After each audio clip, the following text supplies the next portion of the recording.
We anticipate in the next 10 to 12 years, approximately 8 to 6 million Hispanics coming into the United States and 41 million Asians. You have been the majority minority for 400 years in this country. You have been the number 2 population for 400 years. You're going to get kicked out of being number 2. You're going to go down and become number 4. Now, common sense, even a 3rd grade education will tell you, if you didn't get anything when you were number 2,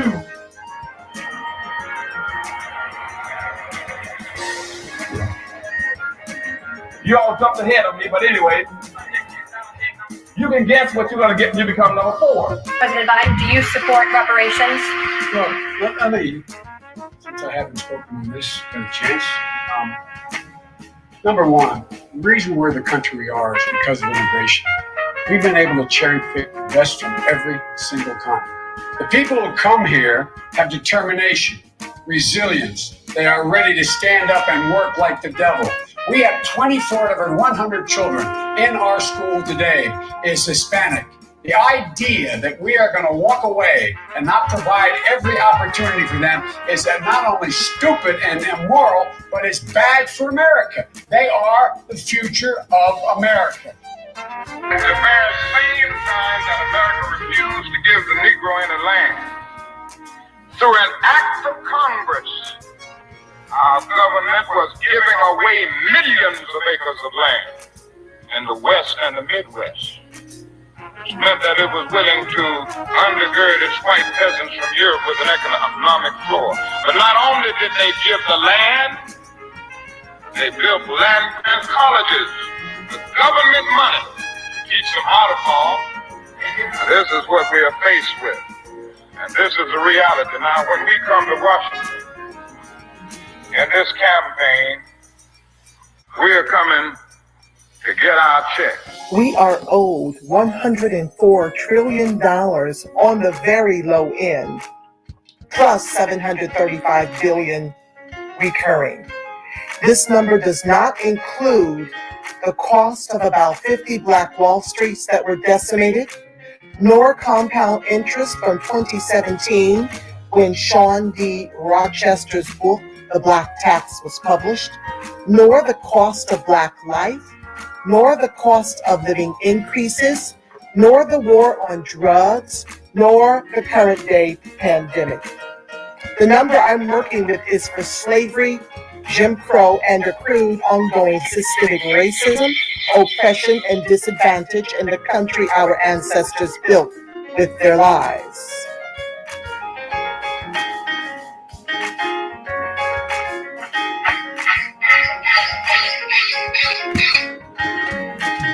Rita, you may want to call her.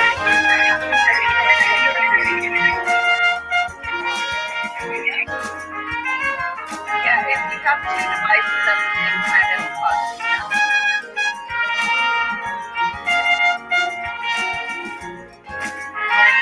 Another quick test.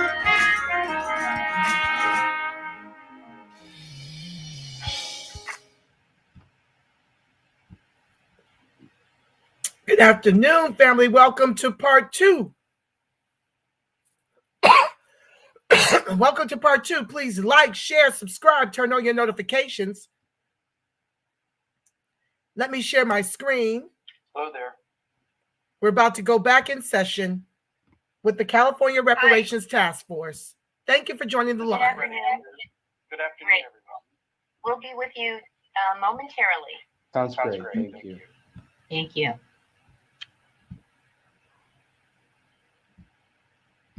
Are we live? Yes, Chair Moore, we are.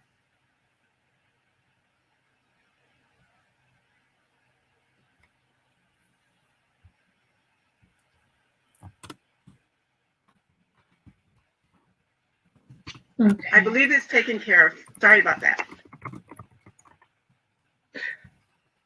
Okay. We will now move to our next agenda item. But before we do so, I would like to say welcome back from the lunch break, and I will turn to Parliamentarian Johnson so that a roll call vote may be established. Yes. For quorum. Yes, ma'am. Chair Moore, Present. Vice Chair Brown. Present. Vice Chair Brown is present. Member Bradford. Member Grills. Present. Member Holder. Present. Member Jones Sawyer. I'm sorry, was that a yes? Member Lewis. Present. Member Tamaki. Present. Member Montgomery Stepp. Here. Madam Chair, there are a total of 7 members present. The quorum is 5. A quorum is established or reestablished. Okay. Thank you, Parliamentarian Johnson. So the meeting is now back in order, given that a quorum has been established. So we will now turn to agenda item number 7, which is a discussion of the community of eligibility. And of course, for folks who have been engaged throughout this entire process, discussion item number 7 is a continuation of an ongoing conversation that we've been having on the community of eligibility. In the past, we've invited other expert witnesses to speak on this issue, and today we are honored to have Secretary of State, Dr. Shirley Weber, present with us so that she can impart on us her insight to the question of the community of eligibility.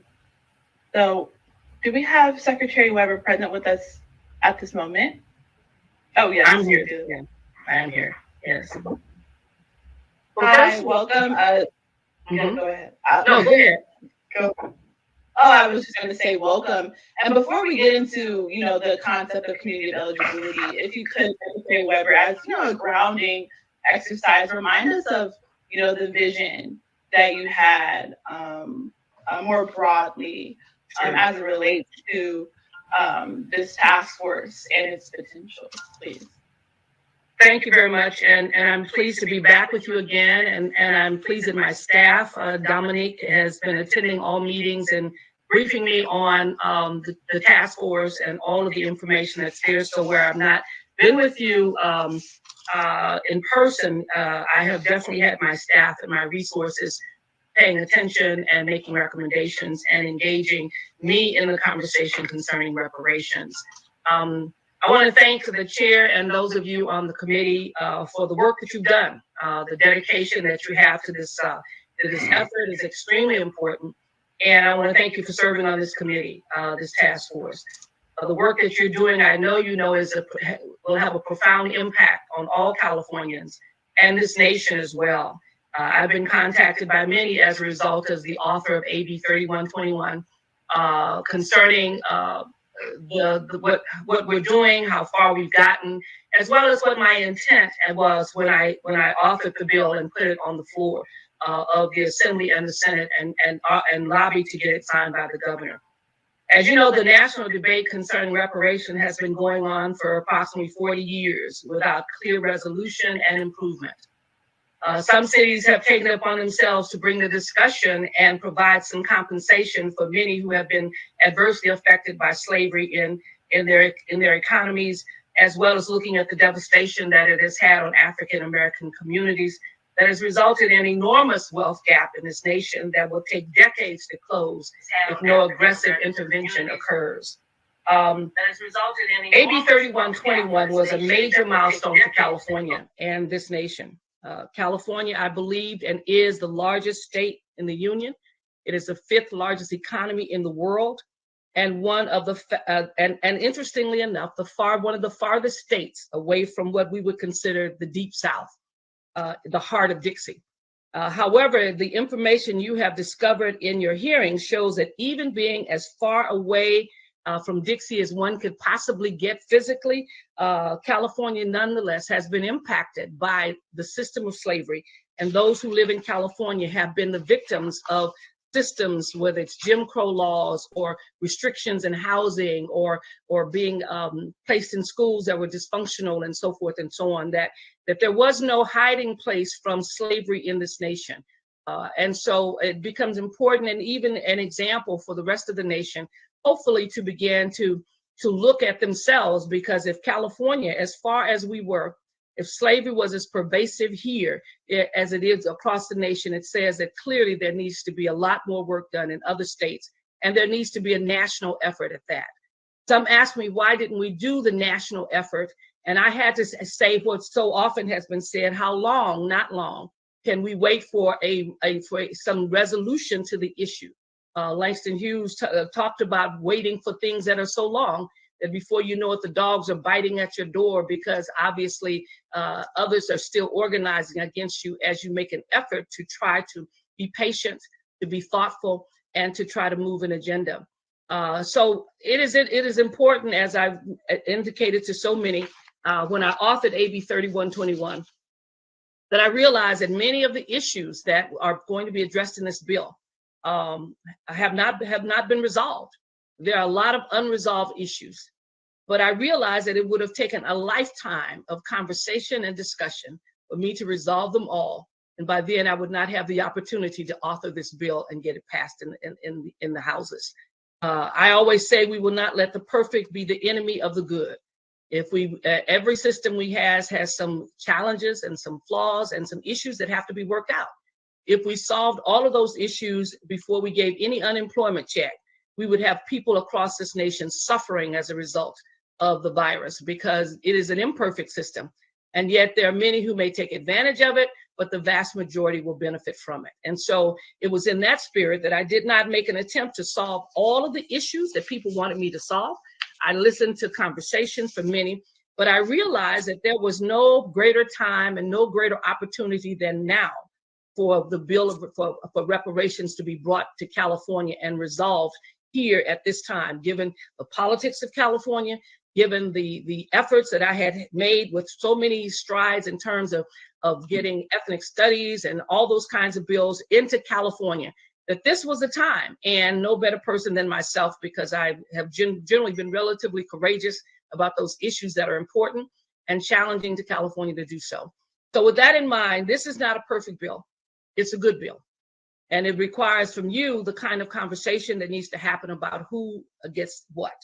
And so I want to share with you today my thinking and my conversation that occurred as I was authoring the bill, interacting with a number of communities and groups to help you understand what takes place. Slavery surely had an impact on the African. There is no question. Being denied access to one's worth, in other words, the ability to work and make money, kept generations of Africans in dire poverty. We provided free labor to this country for hundreds of years. And that had an impact upon us as a population, as a people. If you ever get a chance to listen to the voices of former slaves that were recorded in the 1930s as a result of the New Deal and efforts to come out of depression, there were a number of anthropologists who recorded the voices of those who had been slaves. And when you listen to it on the Smithsonian tapes, those tapes were basically ruined because of weather, but they kept them. And because of digitization, now we have the voices of slaves that we can hear.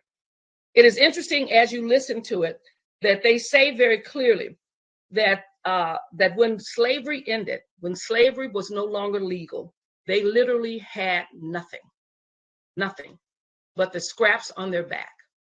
They didn't own any property. They did not own any equipment. They owned no land.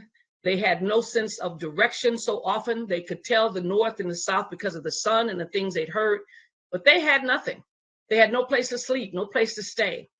And as a result of that, most of them only had the skills of farming, which became the foundation for the sharecropping system. The few Africans who worked in the big house knew that they knew how to serve and how to iron clothes and how to wait on individuals. And they were the first ones who left because they knew when the research was done that they had sat in the big house and listened to the plans for sharecropping. And they knew it would be no more than another wave of slavery, a different kind of slavery. And so those who had skills left and went north. And they're trying to create for themselves a position of service in terms of having some level of business or working in houses because they knew how to do that.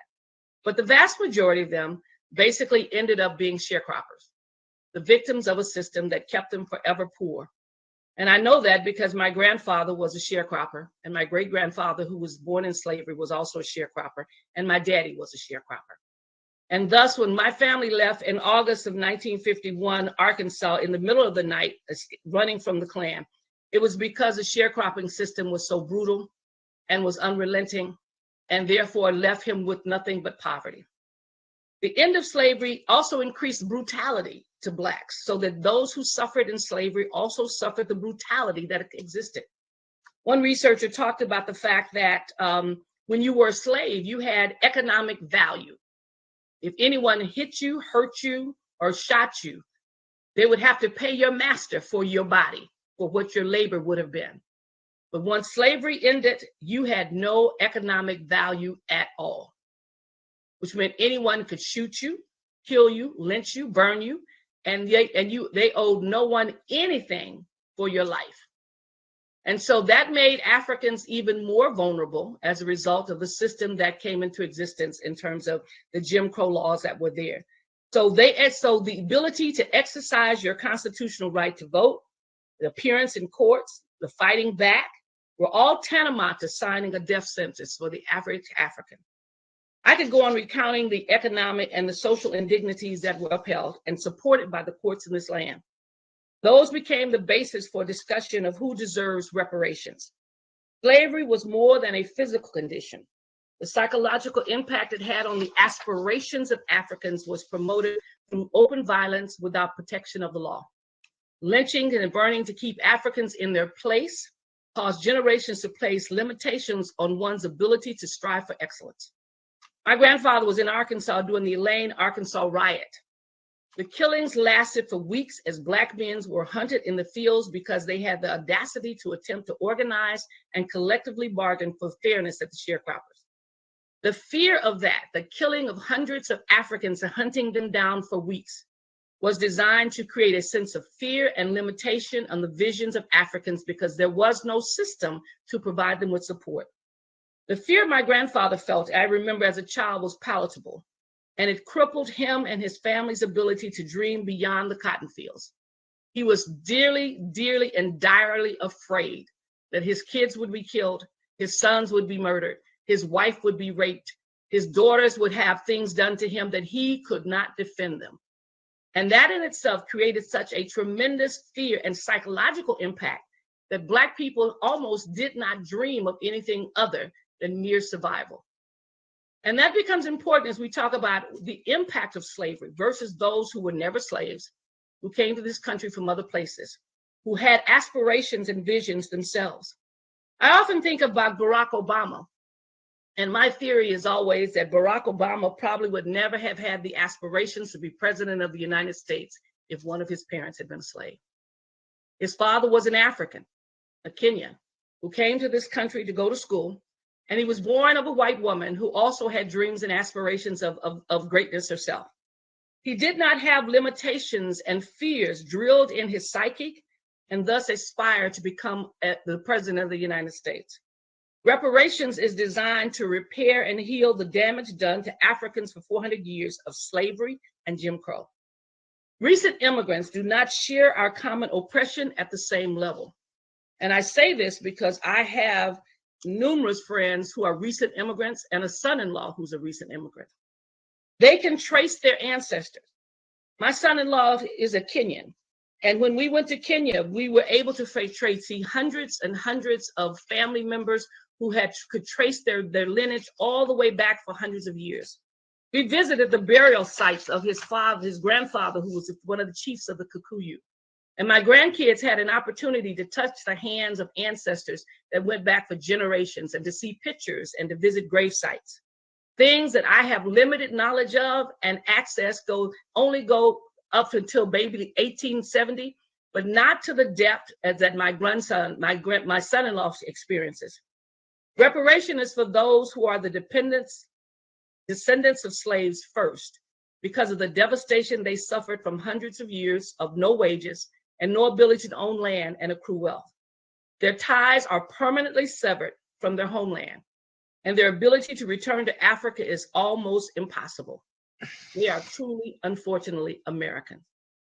I am a living witness to that, having traveled to the continent for dozens of times over the last 30 years, have met and gone to see folks whose villages I'm supposed to know, have interacted supposedly with former relatives, and I come back each time happy that I went, but clearly aware of the fact that I am truly an American, that slavery stole from me my ancestry and my heritage.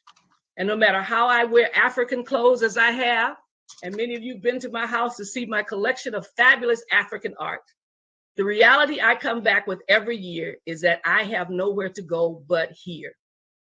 That is not the case for those who are immigrants in this country, who come here from Africa, who still maintain their ties and their relationships, who still own land in their homeland, in their country, and can always return and have for them a sense of pride and dignity about who they are and where they are. I remember once in reading a story of the author of They Came Before Columbus. And he was talking about him came before the Mayflower. And he was talking about being in Ghana when Ghana got its freedom in 1960, in the 1960s. And Lerone Bennett was talking about watching those around him crying at their freedom, their love for their country, and how he felt like such an alien in the world because his homeland had been stolen from him, but equally important, he had not been completely embraced here. And so he didn't have the same sense of love and tears that he saw. And he felt so much that he was left without a homeland and without a place. African immigrants freely come to the United States in search of a better life to not be eligible for reparations. Whether they found a better life or not, they could always immigrate back to their homeland and reestablish themselves with their indigenous families. The debate may continue, but there is one thing that I'm very clear about. Those who are descendants of slaves had and have the impact of that system living in them and either driving and altering their aspirations. Those who were free during that time frame also may be able to should be able to make their case about themselves, because so often, if you lived here in the 1800s or the 1700s and you were free, you still had the impact of slavery on your life. The ability to move, the ability to own property was often taken away. Many of you have seen the movie 12 Years as a Slave. If you were free, you had to validate your existence every day, and someone could take your identity card and tear it up, and you immediately became a slave.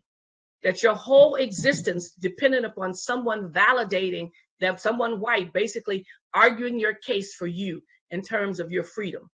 So those who lived during the slave period, and even if they were free, were never fully free and did not have access to the resources oftentimes that they needed to maintain their life and to be free. So I'm very clear about a couple of things. One is that I would never have written this bill if I thought at some point in the process of providing reparations that I would look at the line, if there was such a thing as a look at the line, that those standing in line for reparations, and that I would discover that those at the front of the line were those who had very limited, if any, impact at all from slavery. I would be very upset if I discovered that only those who had the resources, who had the greatest amount of information, who had been more prepared than others, found themselves at the front of the line. And those who suffered the most from generation to generation out of slavery, from poverty and lack of resources, would find themselves once again at the end of the line because they got the message late. We didn't do enough to basically help them to understand that they had been the victims of a poor educational system that did not prepare them for the university.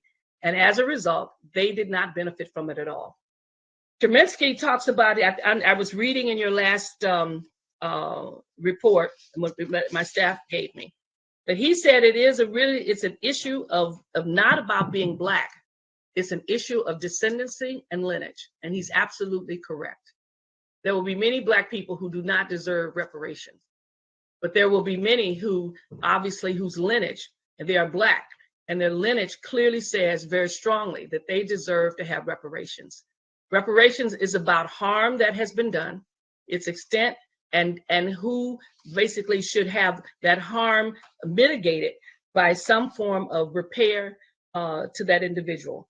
So I hope I'm clear about what I meant at the time. We had conversations, and that's why one of the things talks about basically those who are descendants of slaves being handled first, and others may be secondary. Those others secondary are those who were impacted by slavery, who lived in the United States during slavery, who may have been free, but also had their visions limited because of the slave system itself that did not treat them equal. They were not treated as equal citizens. They had limited ability, and they also could become vulnerable as a result of the system of slavery. Those who came after slavery, who may have experienced Jim Crow, who may have done various things, came here with their lineage intact, came here with their resources intact, and came here oftentimes looking for a better life. We did not. We were kidnapped, brought here against our will. All of our past was taken from us, and we truly have nowhere else to go but here. Thank you.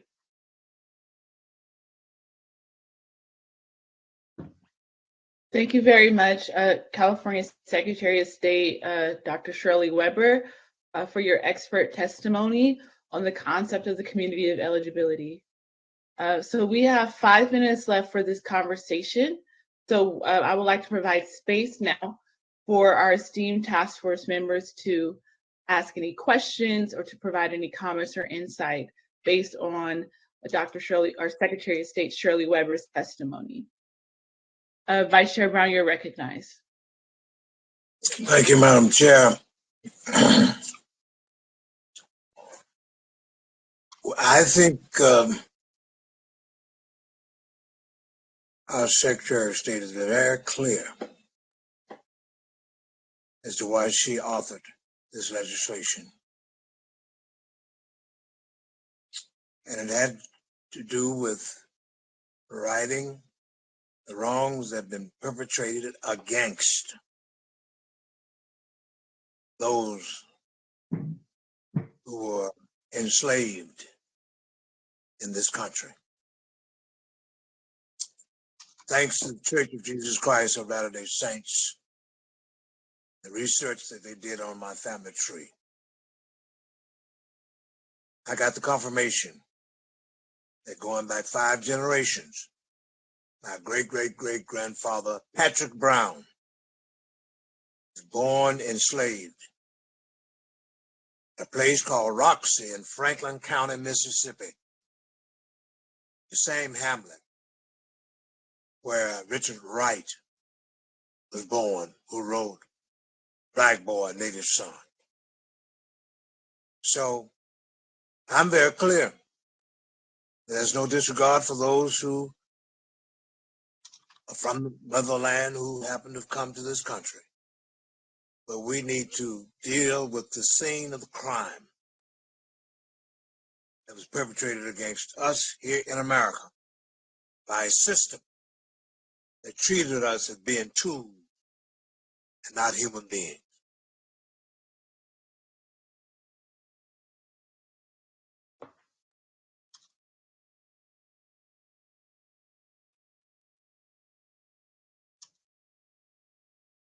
Thank you. Senator Bradford, member holder. Now I might assume someone else's hand, but Senator Bradford and then member holder. Okay. Well, first, thank you, Dr. Weber, for your leadership and courage. Your 8 years in the legislature, and it's truly been an honor to work with you and you to continue your leadership and passion now as Secretary of State, and I appreciate you for authoring this bill. I just had a question. Last month, I was in Atlanta, and I had opportunity to pose the question of reparations to Andrew Young. And I was surprised at his answer. It fell along the lines of how you described descendants and folks who were directly impacted by slavery, but he added a caveat. He thought there were whites who were enslaved that should also be entitled to reparations. I'm just curious on your thoughts on that. You know, one of the challenges, obviously, and there will always be somebody who can find someone exceptional and different. If there were whites who were enslaved, there was whites who were indentured servants. They were not legally enslaved in this country by law. Additionally, if they ran away, they were no longer a slave.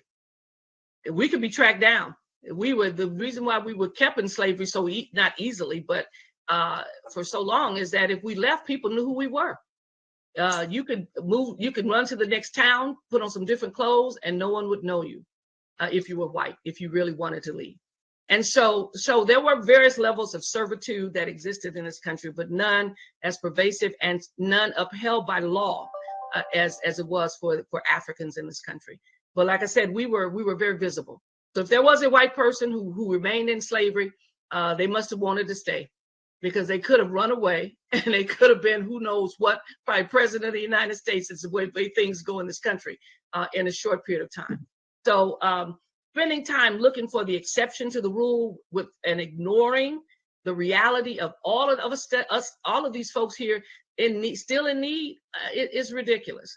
I appreciate Andrew Young and his desire to be compassionate to the world, and that's important. But our compassion oftentimes has not served us well. And I hope people realize that this is a time, after all of these years, that we could hopefully make a difference. We have allowed, as I always say, we are the ones who kick down the door of opportunity, and everybody runs over our back and grabs all the stuff off the table. And when we get up, most of the stuff is gone. That is the reality of all of our movements in this country. And we care, and it's good that we have compassion for everyone. But every now and then, we have to be basically not selfish, but surely interested in making sure that we actually solve the problem that we face, and not find ourselves another 100 years from now talking about the impact of slavery. Okay. Thank you. And thank you so much, Secretary of State Dr. Weber, for your visionary leadership and for convening us all here. So my question for you, I'm looking at the framework that you just provided for us, and it was very, very clear. And I thank you for that. And that framework really focuses in on, the psychological harm of being completely disconnected from your beginning, right? From your roots. And as you explained, if you are from Africa and you immigrated to the United States at some point, you can still go back, and that's still your home. My question is specifically around the fact that slavery was a hemispheric economy, very much in the Western Hemisphere, where Black people were being traded through all of the Americas, through the Caribbean, into the United States, back and forth, just a commodity. And those folks from the Caribbean and from other parts of the hemisphere who were enslaved have the same disconnection from their past, from their roots, as those of us enslaved in the United States. And many of us have now come together, all of us with that disconnected, with that disconnected ancestry, regardless of what part of the Western Hemisphere we're from, whether we're from the Caribbean or from the States. And so I wanted to get your perspective on people who, the enslavement in the Caribbean was notorious. There were parts of the Caribbean where, as an adult enslaved, this enslavement was so brutal that you had a 10-year lifespan in places like Haiti. So for people from the Caribbean who are now in the United States, who have come like throughout the 19th, 18th, 19th, and 20th century, what is your perspective on that? Well, and don't get me wrong, I know that the impact of slavery was universal around the world. I mean, you had examples, and you still have examples of the mistreatment of people in Europe, and the impact that it has, and new things that are developing every day. And I understand. I've been to all of the countries, that the Caribbeans and the countries that you've talked about, down to Brazil and all around, to see all of those things. And as I said, I've traveled to all of those places. Many of those places still have intact much more cultural relevance than we have. Slavery is is different in every, as you discovered, in every country. It's very different. When I go to Brazil, I discovered that there's far more cultural relevance and philosophy and ideology and understanding there of their African roots and the things that drive them than they are here. And that's because that system was, where it may have been brutal at some point, it also had other elements of it that were much more supportive of them. And so we can go on and on. I'm dealing with what the United States responsibility is. If we decide to solve all of the problems around the world, we will probably get 50 cents each. And that will be the end of it. I think those in other countries should also be dealing with the countries that they came from, that they put their labor in. You know, we look at the fact that we work for free in this country for over 100 years and continue to work and built this nation. And so that is important. And it doesn't diminish the impact of Africans in Jamaica, as I've been to visit there, and Brazil and the Caribbean and you know, just I've been to most of the countries, and it doesn't. And each one has a different sense of legacy, a different system, and their country owes them things. And many of them are the majority in those countries. They're the majority. They're not the minority. And so, and their politics is different, and those kinds of things. And I think if we set out to try to solve the issues of people from other places, we will find ourselves with very little. And that's why I said I would hope that the perfect would not be the enemy of the good, that we would try to solve every problem that's out there and find ourselves with a group of people in this country who built this nation, who work for free in this country, not able to basically find any sense of reparation as a result of it. So I'm not in favor of opening up this to all kinds of folks, because I think if it gets too complicated, the history and the rationale for people coming to this country is very different. And those who came here thought it was a better system than where they came from. And it may be true. You know, I have students from Haiti who came to the United States. They thought it was a better system, but they still have relatives and family members in Haiti, and they still have a lot of lineage and history in Haiti. So I'm not into, this is really about the American system of slavery and those who helped build this nation, and what this country owes them as a result of us building the largest and the strongest nation in the world, period. Not everybody else. And that does not take away from anyone else. And anyone else who wants to write a reparation bill in their country, I will help them do that. But this is about this country, those who worked so hard to build this nation, and what the United States owes those individuals who built this country. Member Gross, you're recognized. Thank you, Dr. Weber. This is very helpful what you have shared today. I just have two quick questions for you. The first question is, I'm trying to reconcile what you've shared today with what is in the AB 3121. In particular, there's a phrase in there that trips me up. And the phrase is under Article 2, and it says that the task force to study and develop reparations proposals for African Americans with a special consideration for African Americans who are descendants of persons enslaved in the U.S.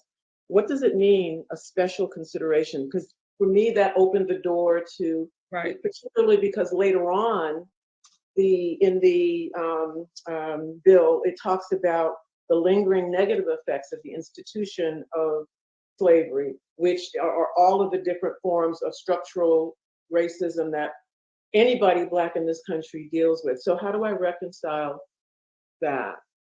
Well, as I said in some of my comments earlier, that there's no question that those who were actually slaves in this country should be considered first. If there is any, if you're going to rank them, that they are the ones who had the most dire impact. It also says that there are some of those, as I said, who had an impact in slavery because they lived here during slavery. They were folks who lived here, who came here.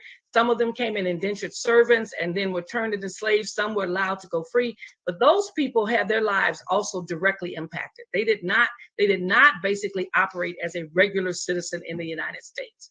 They were some of them actually worked alongside the slaves in the various plantations. Some of them could be kidnapped and taken back into it. So I said those who are actually the descendants of slaves who could not move about, who had no mobility, and who were owned and could be, you know, things could happen to them, but who were actually owned by somebody in this country should be the ones who basically are the first and given the first consideration for any reparations that we do. Then those who were secondary would be those who lived, who still had an impact. Slavery had an impact on their life because they lived through it. They could be captured and taken into slavery. You know, they could be beaten in the streets and had to basically alter their existence as a result of the system itself. Those of you who study the history of this country know that those who came here initially as indentured servants came as regular folks, but as the slave system developed, they became second-class citizens. They couldn't be out at night in the dark. They couldn't assemble. They couldn't, you know, those individuals had their lives completely limited. They couldn't sit in the first row of the church. We know that with the churches that developed and all those kinds of things. And life was so bad for them that they had conventions every year to try to basically fight the slave system. And they argued on its behalf because of what the things they were suffering. So those folks had a direct contact with slavery. You know, slavery was a part of their life. It wasn't something that they read about. It wasn't something that in 1920 somebody comes here, Marcus Garvey comes here from Jamaica, and he hears about it, he learns about it, and those kinds of things. It was not that kind of thing. They actually were the victims of the system themselves, where they may not have been enslaved. They were the victims of it, and they had their opportunities and their visions altered as a result of it, and could actually have all of their resources taken away from them, including their lives. Okay, thank you. It would have been helpful for that to have been more clearly stated what was meant by special considerations, because it kind of left things open. Well, one of the things as we were ending the bill, meeting the deadline, this piece was added on at the end to make sure that others could be considered, because there was a concern that those who basically lived through slavery but weren't slaves had impact on their lives. Rather than saying, someone said, well, we should say anybody came here up to 1965 and all this other kind of stuff. So in order to not do that, we said, hey, first let's consider the folks that were slaves here. And then secondarily, we'll look at those who had that slavery had an impact, a direct impact. And maybe we should have said direct impact. And not just because everybody who lives here is affected by some aspect of slavery. But it's different depending on how you come in here, where you come from, and those kinds of things. And you know, when you interact with those who at least when I interact with friends and family members who were from somewhere else, their reality about who we are and what we do in this country is very different than our reality. Their response is very different. Society's response to an African or a Jamaican is very different. And I say that because it's like when I was in school, it's like those from other countries were exotic people. People liked them because they liked their accent. They liked having these exotic friends. Now, I wasn't exotic because I was the daughter of a former slave. So I wasn't exotic at all, but people embraced those from Africa and embraced those from the Caribbean and other places because they liked the accent, they liked these things. And it was like having a special friend, basically. So their realities are very different. And as a result of that, as I say, as I deal with my son-in-law and his family, their reality of colonialism is very different than our concept of colonialism. And the impact of colonialism in Kenya and opportunities in their mind that was created is totally different than what we saw. And in fact, it's interesting, I was talking with, when I was there, one of the relatives for the first time, and this is a woman, very educated, saw eyes on the prize and had no idea that was happening in the United States. And she's in her 80s. She had no idea that that's what the King thing was about and this whole movement. And this is a woman who's a teacher and an educator in Kenya. So their realities are totally different than ours. And while it's nice to think about everybody, the reality is we're talking about California, U.S. resources, the economics of this country, the opportunities in this country, and what we're going to do for those who help to build the country. I'm noticing the time. The other question I have, I guess I could save it for another time or reach out to you. Okay, or send it to me. Okay. All right. Thank you. Yes, we are over time, but I wanted to ask a question about, and it's something that's not very discussed much in these conversations about eligibility, but the idea of what about, Californians who might have left the state in recent years because they were priced out? Do you have any thoughts on that? Either in terms of eligibility, you have to be a California resident, or would a birth certificate from the state of California suffice? If you're not prepared to answer that now, that's totally fine. I because I don't want people double dipping, and I think there will be a lot of folks who left California who live in Indiana, and Indiana now has reparations. That's one of the benefits that would be of having a national program. But given the nature of Washington, it's not likely we're going to have a national program anytime soon. So, but those who are still invested in California, who are still paying taxes in California, using California resources, should be those who benefit from it. We may have a lot of Black people coming back, which would be nice and might boost our population, but before reparations goes in effect. But I think, and that's one of the reasons I say there will always be these issues that we have to resolve. Always be these issues that we have to resolve, and hopefully we will do it in a way that's fair and just to those who are here. But at some point, like anything, if you got to cut the line off. You got to figure out this is what is and what is not. Otherwise, you will spend your whole time talking eligibility, and by the time you've finished, California will have spent all its money because it's got money now, and we will end up with nothing because we can't figure out who to give a quarter to. Thank you. Any last comments? Okay, we'll close it out with any last comments from our task force members? I see Vice Chair Brown. Anyone else? Okay, Vice Chair Brown. I think you're muted. You're on mute. Madam Chair, members of the task force, let me put it in a biblical, theological terminology. There's an old song that I sang in Sunday school. Brighten the corner where you are. Check it out. Google it. We got to brighten this corner in the state of California. The seat and the scene of the crime. And I agree with our Secretary of State that we are going to go all around the world. We would defeat the moral of that song. Right in the corner where you are. We are hurting in California, in these schools, in these communities, even where our watering holes have been destroyed. What are we going to do at home? That's the fundamental question. And I hope that this task force be committed to the vision and the spirit of our dear Secretary of State and get with it. Not make this a paralysis of an analysis and going around in circles on it. Thank you. Thank you all. Secretary Weber. So now we will turn to agenda item number 8, which is our second witness panel of the year and of the day on public health. And we have three esteemed four people coming to provide expert testimony for the public health panel. So without further ado, I will turn to introducing our expert witnesses. Our first expert witness is Dr. Carolyn Roberts, and Dr. Carolyn Roberts is an historian of medicine and science at Yale University. She holds a joint appointment in the departments of history of science and medicine, and African American studies.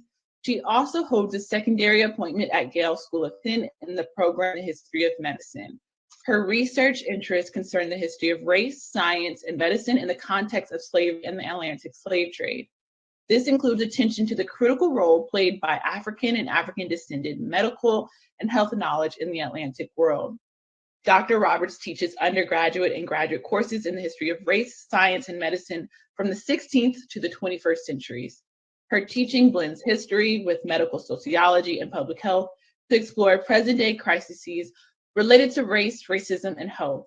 Dr. Roberts received a master's and a PhD from Harvard University. an MA from Andover Newton Theological School, and a Bachelor's of Arts from Dartmouth College. We will then hear from Dr. Tina Sachs. Dr. Tina Sachs is an associate professor at UC Berkeley School of Welfare. Her fields of interest include racial inequities in health, social determinants of health, and poverty and inequality. Professor Sachs focuses on how macro-structural forces, including structural discrimination and immigration, affect women's health. Her current work investigates the persistence of racial and gender discrimination in healthcare settings among racial and ethnic minorities who are not poor. She published a book on this subject entitled Invisible Visits: Black Middle-Class Women in the American Healthcare System, and her next major project explores the implications of the infamous U.S. Public Health Service Tuskegee syphilis study on the study's direct descendants. We will then hear from Brett Andrews. Brett Andrews has served as the Chief Executive Officer of San Francisco-based PRC since 2003, whose mission is to help some of the city's most vulnerable people affected by poverty, HIV and AIDS, substance abuse, and mental health issues realize their full potential by providing health and human services to help reclaim their lives. Brett is a co-chair of the San Francisco Human Services Network and is an active leader within the SF HIV/AIDS Provider Network. Our City, Our Home Oversight Committee, the San Francisco Economic Recovery Task Force, and the San Francisco Business Times Leadership Trust.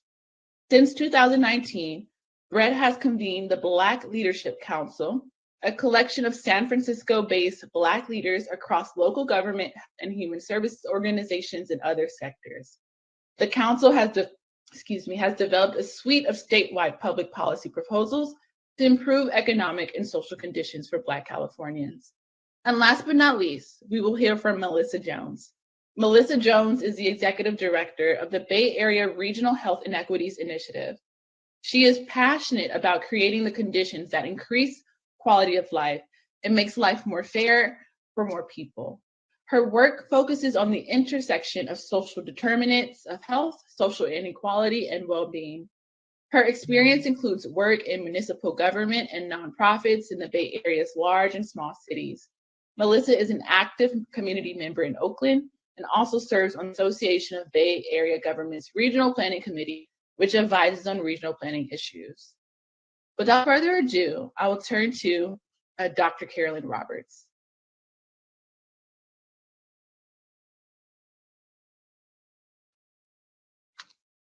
Dr. Carolyn Roberts, are you available? If not, we can go to Dr. Tina Sachs. And I'll also be mindful of the time. We may have to go into our break period. Just putting that out there. Dr. Hello, Carolyn Roberts. Yes, I'm here. Can you hear me okay? Yes, we can hear you, but I can't see you. I see a black. Let me see here. Oh,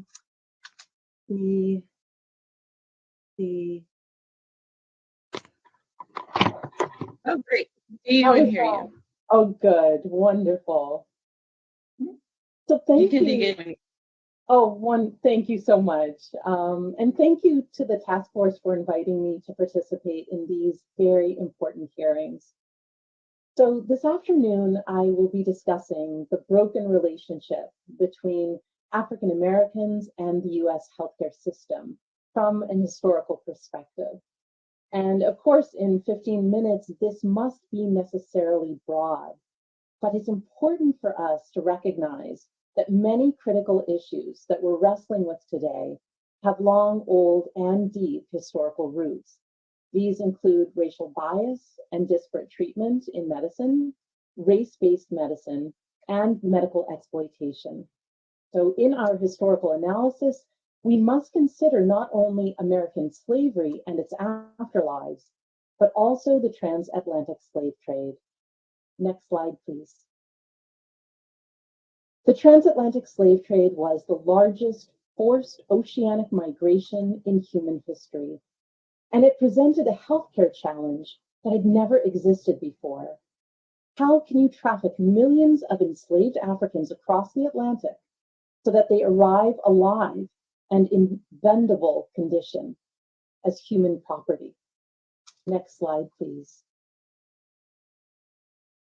The British slave trade is important for all of us gathered here today because the majority of enslaved people who arrived in the United States arrived on board British slave ships.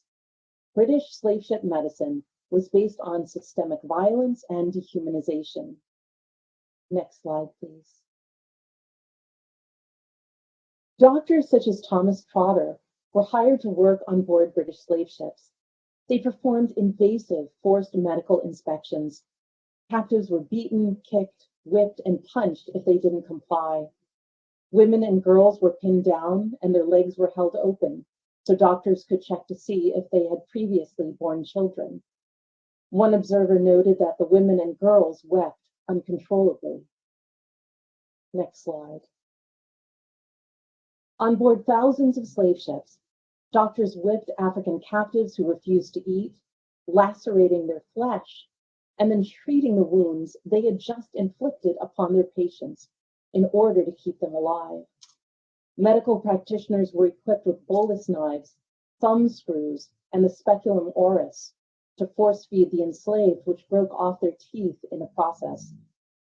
Medical practitioners administered drugs with whips and pistols nearby to force their compliance. They were expected to compel life by any means necessary. Next slide, please. Dr. Isaac Wilson testified before the British Parliament the following. While whipping enslaved people who refused to eat, they smiled at him and said, "Presently, we shall be no more." They wanted to die, and doctors had to compel life. And so a new form of healthcare management entered the world. This was a form of healthcare where medical violence against African and African-descended people became an acceptable, normative, and institutionalized practice for over a century in the context of the British slave trade. This forced Black people into a unique and troubling relationship with Western medicine before even setting foot in the United States.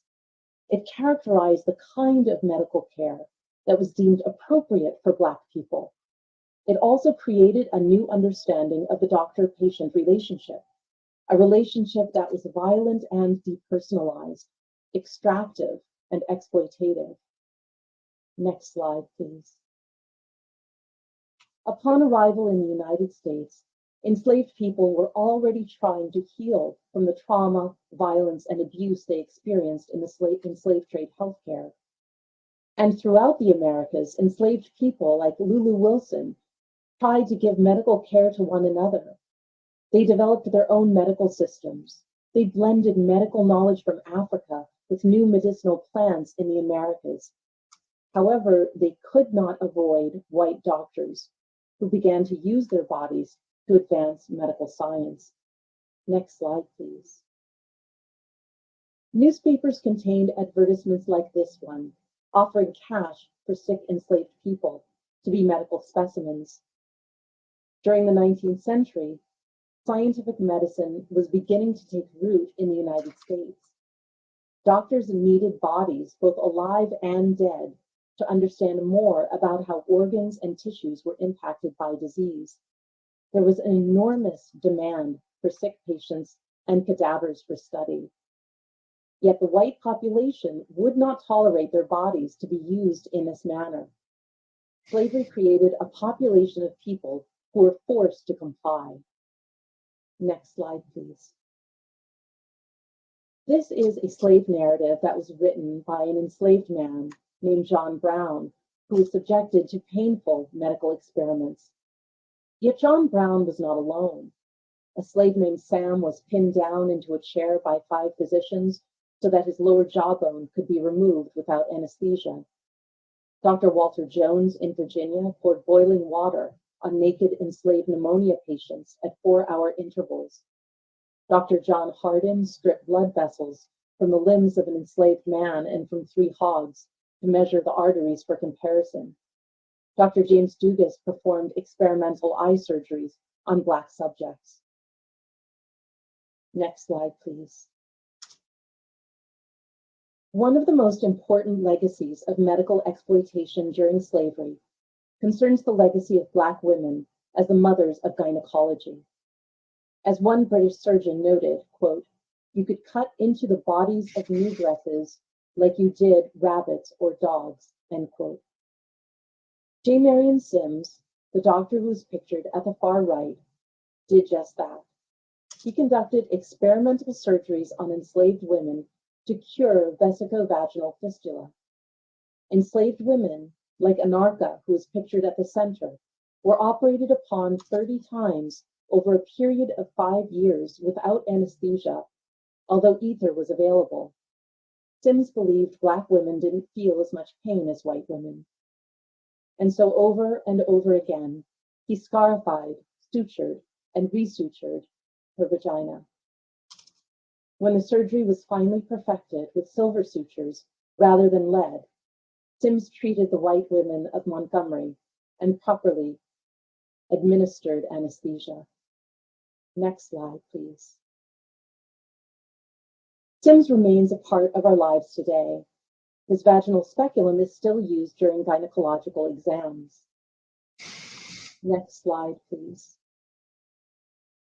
By utilizing the bodies of Black women, doctors advanced their understanding of the surgical cure for vesicovaginal fistula, how to remove burst ovaries, deliver stillborn children, stop intrauterine bleeding, fix fused labias, repair obstetrical fistula, remove ovarian tumors.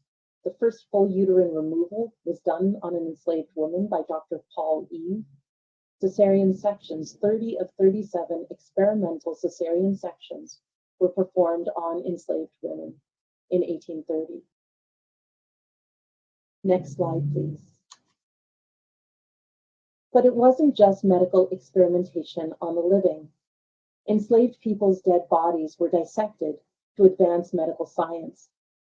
This is an image of African American remains that were found in a well at Virginia Commonwealth University.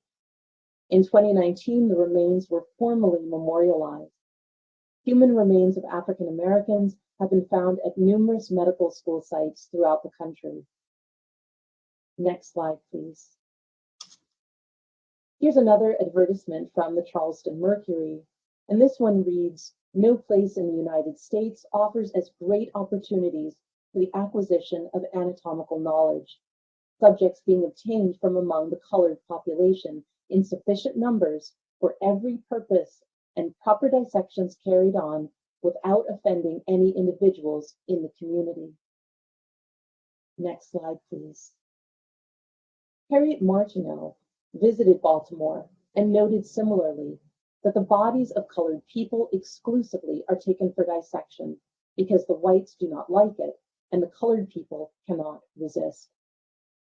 Enslaved people's bodies became part of a lucrative national cadaver trade that shuttled Black people's bodies from Texas to New Hampshire.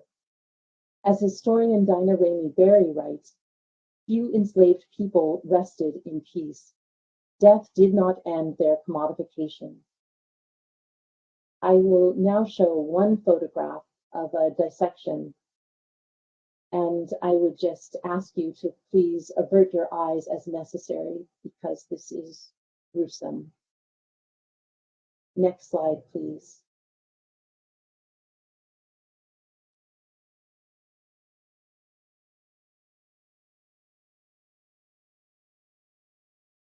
Next slide, please.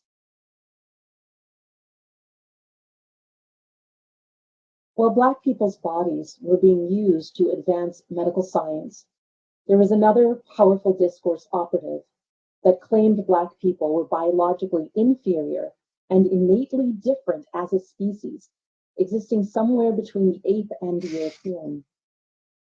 Race-based medicine took root in the United States as a product of these beliefs. False ideas about Black people's disease immunity and disease susceptibility circulated widely, and many today still believe false notions concerning medical and biological differences between Blacks and whites that developed during slavery, that Blacks feel less pain than whites, that Blacks have poorer pulmonary function, smaller skulls, weaker brains, thicker skin, and less prone to depression. Science simply does not support this. Yet false notions of racial difference continue to impact health outcomes for African Americans today. In fact, one of our founding fathers, Benjamin Rush, helped promote the idea that Black people don't feel the same level of physical pain as white people. Next slide, please. Dr. Benjamin Rush was the first professor of chemistry in the US and also published the first psychiatric textbook in the US. And he wrote the following in 1799. He believed Black skin was a form of leprosy, and he wrote that it caused morbid insensibility in the nerves, meaning that Black people were less sensitive to physical pain than white people. Next slide, please.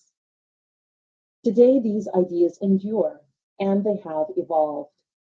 Some medical students still think Black patients feel less pain than whites. Next slide, please. Racial disparity seen in how doctors treat pain, even among children. Next slide, please.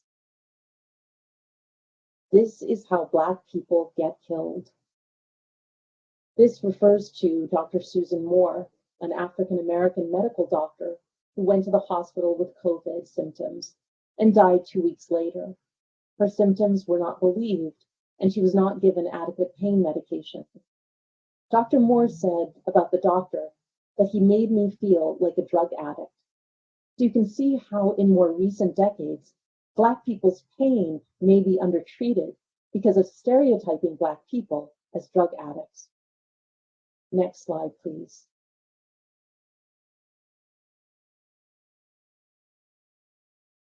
Slavery and the slave trade are crucial centuries for understanding this history of harm, where racial bias, disparate medical treatment, race-based medicine, and medical exploitation began to take root.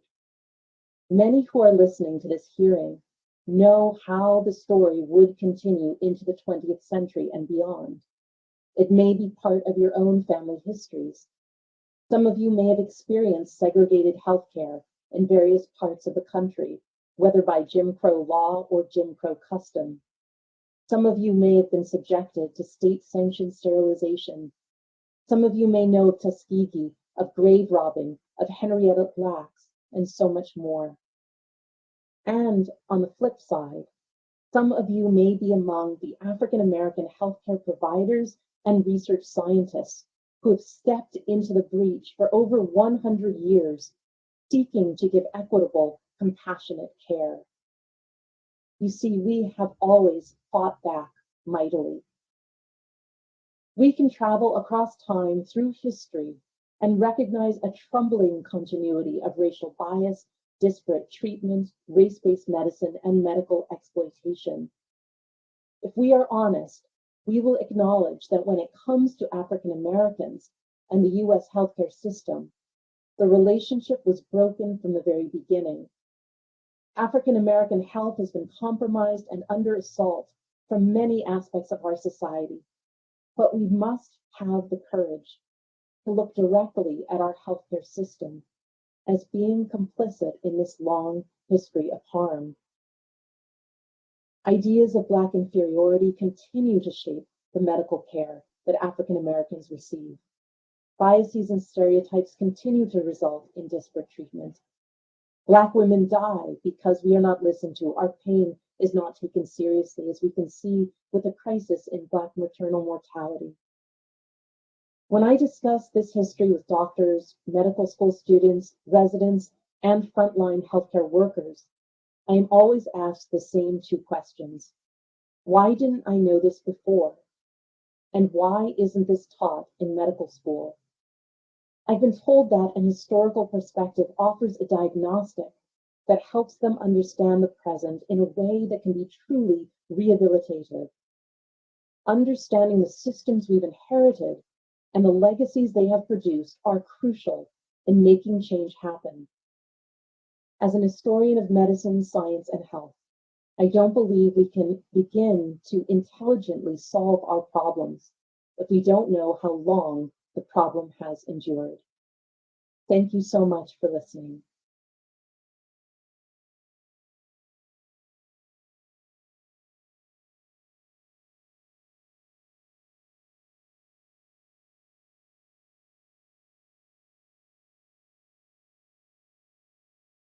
Dr. Roberts, for that incredibly moving and informative testimony. Thank you for also honoring enslaved African women and their, forced contributions to the state of medicine we have today. So thank you for that. Dr. Tina Sachs, you are recognized and you may begin when you are ready.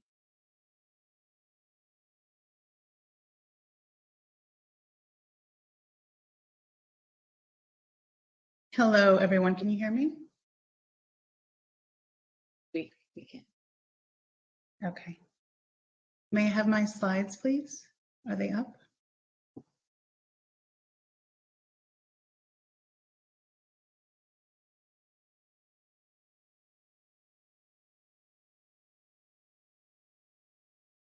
Thank you so much. First, I want to just say thank you so much to Dr. Roberts. What an incredibly compelling, powerful, and moving testimony you gave. Thank you so much for laying the historical groundwork for us here. I also want to thank the task force for this also just incredibly powerful work that you are doing. Thank you so much for your continued commitment to the well-being of Black people, to African Americans, and thank you for doing this for the culture. I so deeply appreciate this, and I'm honored to be here. Next slide, please. So what I want to do today is tell a story. I want to tell us a story about health inequities among Black Californians in particular. Try to connect this story to the history of chattel slavery and to the present of anti-Blackness, and then try to bring us into a bit of a discussion of what repair might look like. I know that that is absolutely your charge and you are much more expert than I am, but I wanted to share a few ideas about how I think we may be able to move forward. Next, please. So here, these are just some data on the incredible racial and ethnic diversity that is present in the state of California. And you can see here that Black people in the state of California represent about 6% of the population of the state of California, and that has held true for the last several census and is projected to be the case up to 2040. Next slide, please. However, you can see here that although Black people only represent 6% of the population of the state, Black people are overrepresented among people who are living in poverty. So that's the second bar there, where you can see that Black people, 13% of all Black people in the state of California live in poverty. And even all the way up to up to 299% of poverty, you still see up to 50%, approximately 50% of the population in California, Black people in California living relatively close to the federal poverty threshold and venturing just a little bit above that. And so I think given the history of chattel slavery and the forced labor and certainly the extraction of labor without being compensated, that we still see some of the profound implications of that in the present in terms of socioeconomic status among Black people. Next, please. A shorthand that we often use in social welfare and in public health is that Black people live sicker and die younger. And unfortunately, that's what we see here.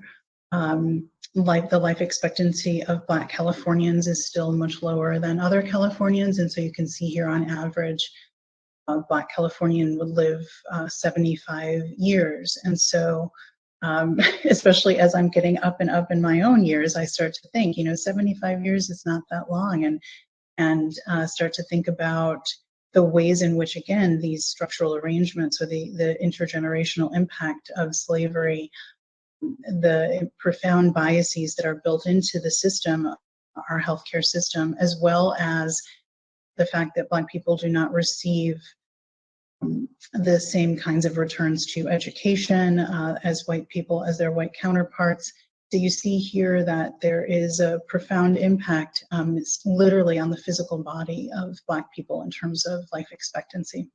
Next, please. So I apologize, these are a little bit small, but these are just another way of telling the story about Black people's well-being, again, in the state of California. So here you can see in this chart, preventable hospitalizations by race, that Black people, this is so small, I really apologize, but Black people tend to do worse in terms of all of these outcomes. So you have asthma, diabetes care. This is asthma for Black children as well as Black adults. Angina, these are all conditions that can be prevented and treated on the outpatient side. Black people tend to do worse in all of these dimensions compared to white Californians. You can also see here that this bar graph on the far left here, the blue bar is that represents Black people in the state of California who are much more likely to be readmitted to the hospital for conditions that were not adequately treated during the first inpatient hospitalization. And so here, you think about some of the issues that Dr. Roberts also mentioned about pain management, about biases that are deeply embedded within the healthcare system itself. And so you can see that Black people are deeply affected and deeply harmed by these biases. Next, please. These two graphs show similar outcomes. So you can see here that top graph is cancer early diagnosis. That is for breast cancer. And so that you can see that that Black women tend to be diagnosed a little bit later. Actually, Asian and Pacific Islander women are also diagnosed later as well, later than their white counterparts. And if you move over to the other chart, cancer deaths, you can see here that in all of these particular outcomes, particular cancer sites, breast, cervical, colorectal, lung, and prostate cancer, you can see that Black people also suffer overwhelmingly disproportionately higher rates than their white counterparts. In terms of even for cancer deaths due to prostate cancer, Black men are dying almost at 5 times the rate of white Californians. And so these are, again, literally coming down to matters of life and death. Next, please. Another issue that Dr. Roberts also touched upon for us was the issue of maternal well-being. And I think we've been frequently have heard of late in the media the ways in which Black women, Black people are treated in the prenatal and birthing outcome space. So Black women tend to not do very well in terms of getting sufficient prenatal care in the first trimester. Black babies, you can see here, are also much more likely to be born preterm, and that puts Black children at risk for all kinds of additional health problems later on, including infant mortality. And so these maternal health and infant health outcomes taken together really sort of set the stage for Black well-being or Black ill health through the life course. Next, please. Here you can see the low birth weight and infant mortality outcomes for Black children, and you can see the blue bar here at the far left on both of these graphs represent Black low birth weight births and Black children who have died before their first birthday. And so here again, in these data are from 2020, I believe, we still see these much different outcomes for Black people compared to other people in the state of California. And the state of California is considered to be a very progressive state. And we know that even in a very progressive state, that the inequality and the inequity and the biases that really began during the transatlantic slave trade, we see those, that they persist quite strongly in the present. Next, please. And here, more maternal mortality. So the United States in general ranks very low, does very poorly in terms of maternal well-being and maternal health outcomes. And here you can see that Black women in California tend to die at a higher rate than their other California counterparts, than their white counterparts in particular.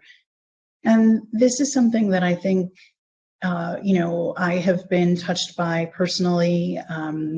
Much of my work is actually about how these differences in treatment persist across class, and so this is not only about poverty of African American women living in poverty, but these outcomes tend to persist across class, meaning that Black women with college degrees also are affected by this and have higher rates of infant mortality for Black women with college degrees, even compared to white women with high school diplomas only.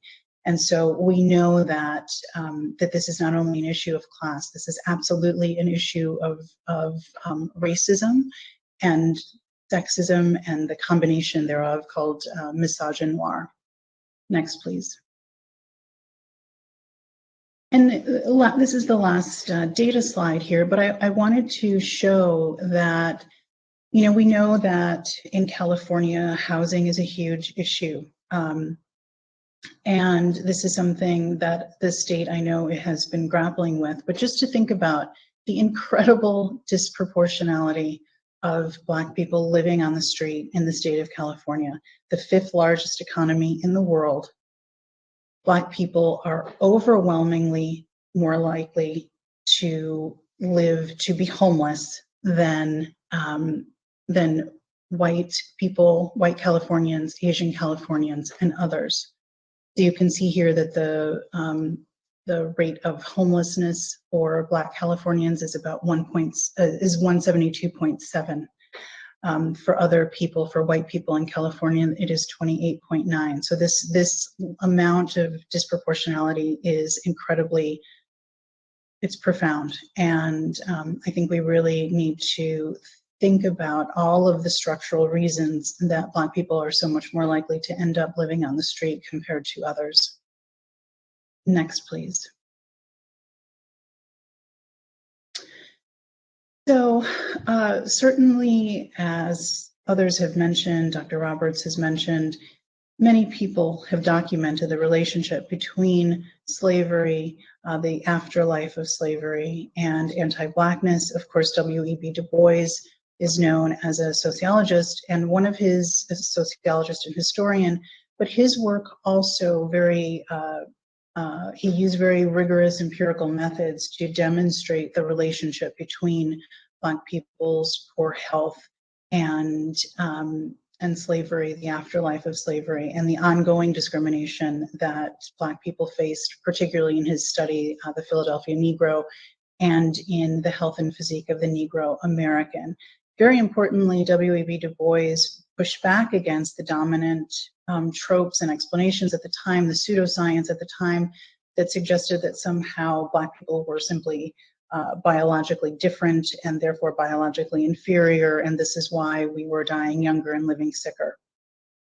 And so this work is, taking place. This work is published at the turn of the last century, and so it really is, as others have mentioned here today, the time is now. We have known about this for a long time, and it's really, I think, a matter of political will and power, and that's why I'm so grateful that you all are thinking so carefully about how to do this.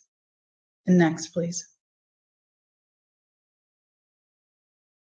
So just as we're trying to think about ways to repair this, I know this is your charge, but when I was asked to appear before you, it really made me think think expansively about this. There are some, I should say, reparation strategies that already exist. Evanston, Illinois, in terms of housing reparations, I think was the first city to try to do this. The Claims Conference providing monetary compensation to people who were descendants of Holocaust survivors, and of course CARICOM, there are many ways to try to think about this, and I think taking an expansive view is critical. Next. So in addition to establishing some sort of financial system, if that is indeed where you decide to go as a committee and as a task force, I do just want to mention that I think it's really important as we think about the implications of slavery, that we also really think about ceasing the ongoing harm that we all face here as Black people in the United States, particularly the ongoing consequences of slavery and anti-Blackness in terms of punishment, prisons, and police violence. This is a public health issue that is often overlooked in much of the data that I presented, but the implications of imprisonment on Black people and Black health is enormous, and I think we would do well to really consider that. And then to acknowledge and to not shy away from the very close causal relationship between anti-Blackness and poor health. Next. I also would be remiss if I didn't address or suggest that one of the ways to try to do something about health is to deal with both the social policy and social determinants of health that actually contribute to health, that really are the things that make us either healthy or not healthy. And so to think about using both universal and targeted approaches to expanding the safety net. We know that Black people are very vulnerable to not having health insurance, to being unhoused. Black women typically, not having childcare subsidies is a big deal, and not having sick leave, and I apologize for the typo there. But these kinds of social policy issues would go a long way to improving Black people's health overall. Next.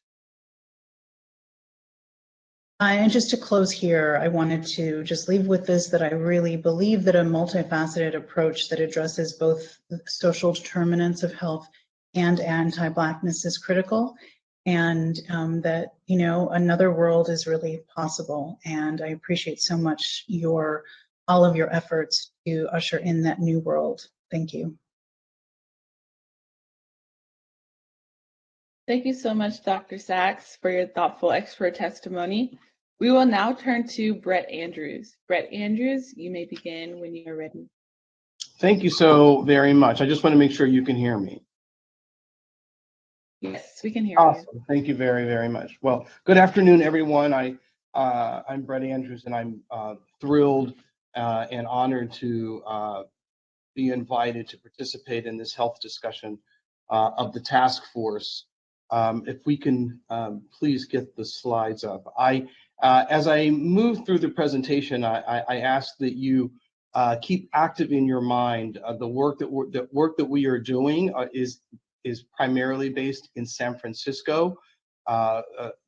You'll find that having special considerations and an overlay and a lens that really makes it even more challenging and brings to light significant disparities that we're having in the Black African American community.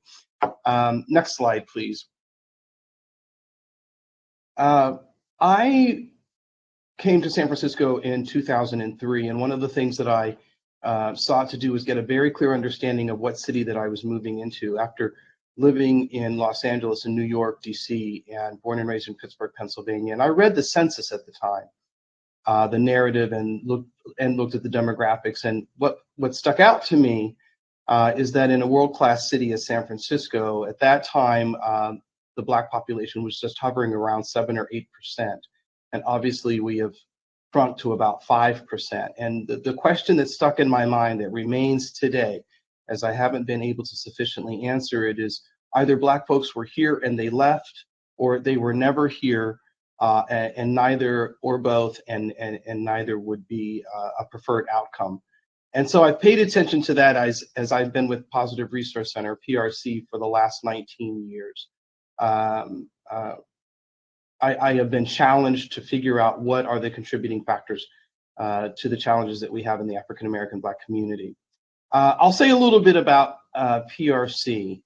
We started as a small HIV organization in 1987, AIDS benefits counselors in response to the AIDS crisis. We were primarily a law outfit, attorneys helping clients gain disability benefits that were being denied by the Social Security Administration.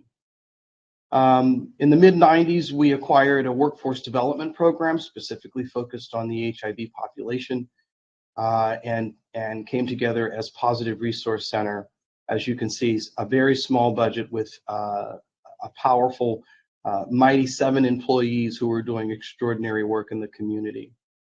I came on as their executive director at the time in 2003, and we had a budget of just about $1.2 million and 18 employees. And over the years, through natural growth and a couple mergers that we've had in the most recent years, we have grown that organization to about $34 million and 300 plus employees, and provide both behavioral health and HIV services in San Francisco. I will say that putting on an extra lens, obviously PRC is a Black-led. It is one of the top 3 behavioral health organizations in size in San Francisco, and the largest behavioral health organization that is Black-led. Next slide, please. When we thought about bringing the organization together, there were obviously HIV programs and a series of behavioral health services that we were providing, including 9 licensed sites throughout San Francisco, providing 30, 60, and 90-day residential treatment care in substance use, mental health, and for those, there are a few that are co-occurring.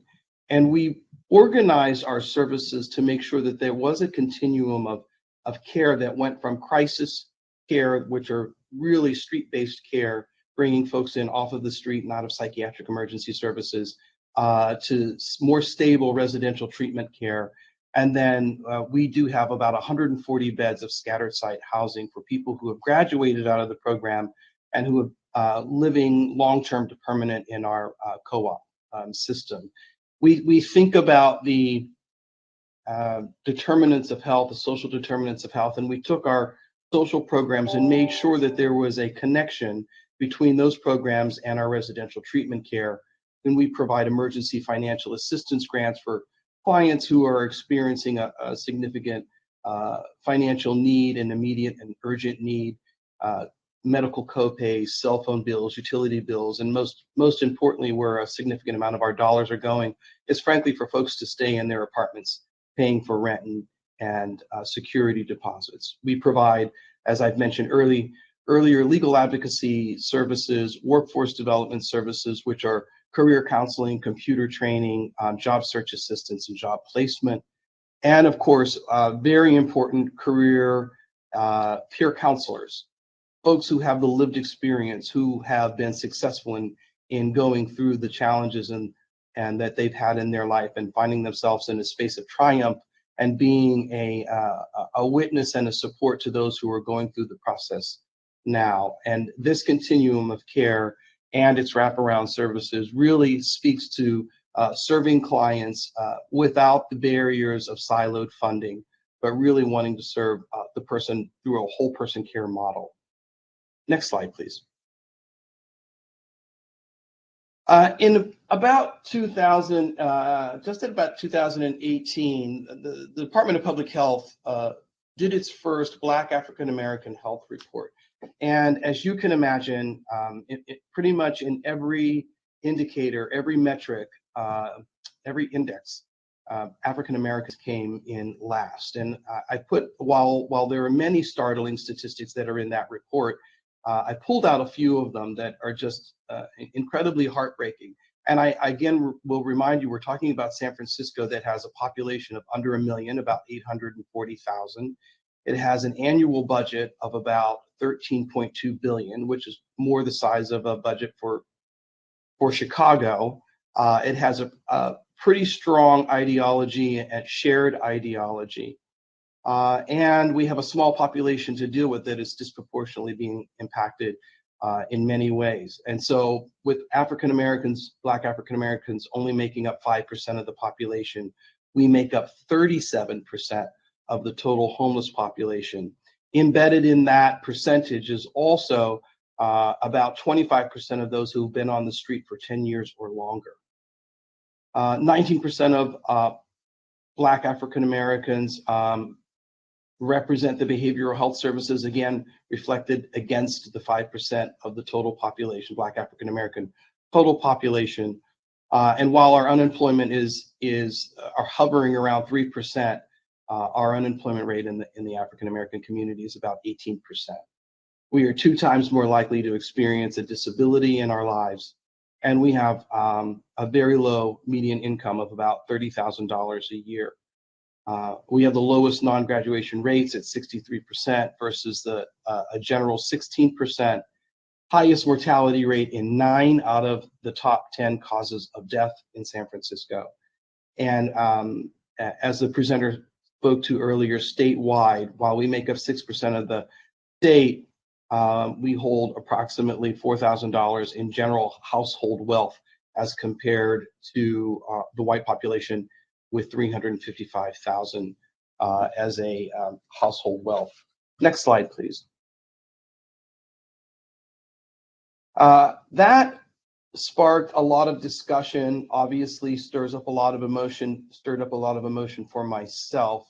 And I thought while I was the CEO of PRC and proud to be in this role, there had to be something more that I could do. And if there was more that I could do, I knew that there were other caring Black leaders across the city who would be interested in this work. And so I reached out in 2019 to a group of 45 Black leaders and asked them to come and ask ourselves the question and challenge ourselves to come up with an answer of what we could do and how we could formalize an effort and an initiative to address some of these issues. Because again, San Francisco being a very wealthy city and county that has a significant amount of control, one would ask if all of that is those resources are at your fingertips and at your disposal, how in the world could you have such paltry outcomes compared to any other state, particularly those that are in the South? And we decided to form ourselves into the Black Leadership Council. And our mission is to advance meaningful change across our systems of care that have historically harmed Black health, wealth, and prosperity. And we seek to bring change through legislative and partnership strategies. And we are going to do this focusing on 4 policy pillars of health, wealth, housing, and education. All 4 of them referenced often throughout the previous presentations that we've heard. Next slide, please. Some of the great outcomes that we've had over the past 2 years is we have had a significant amount of meetings at the state level with legislators. We've supported 23 bills that are germane to the topic and have done public testimony throughout the last 2 years. We've supported some significant bills that we feel help to address racial inequities, SB 17, the establishment of the Office of Racial Equity, AB 1406, was Assemblyman Burke's bill with nurses and healthcare providers implicit bias, and SB 2, who I know Senator Bradford is on the call. And actually, we had the honor of having him come and present to us and allowing us to share with him our strategies and our goals and ways in which we can work together in order to address quite a significant existential issue that is in front of us. And that particular bill on the civil rights around officers and certification, just greater accountability in officers' behavior. We made some recommendations that fit within our prosperity agenda, thinking about debt relief provisions that hold back and the Build Back Boldly budget that we are thinking about, CDE, which are alternative solutions for preschool expulsions and suspensions, and certainly capacity building and trainings that we're looking for in Black-led organizations. Next slide, please. So what are some of the social, critical social issues that we are facing? There are many, but these, again, germane to the work that we are doing here at PRC and in San Francisco. We recognize that there was an apology that did come out from the American Psychological Association that said that they indeed recognize that they played an active role in creating, sustained, and promoted a view of people of color as deficient or damaged. And we again saw that in our previous presentations. And so there is a history of misdiagnoses of Black African Americans. We know that there is a lack of diversity in the medical field.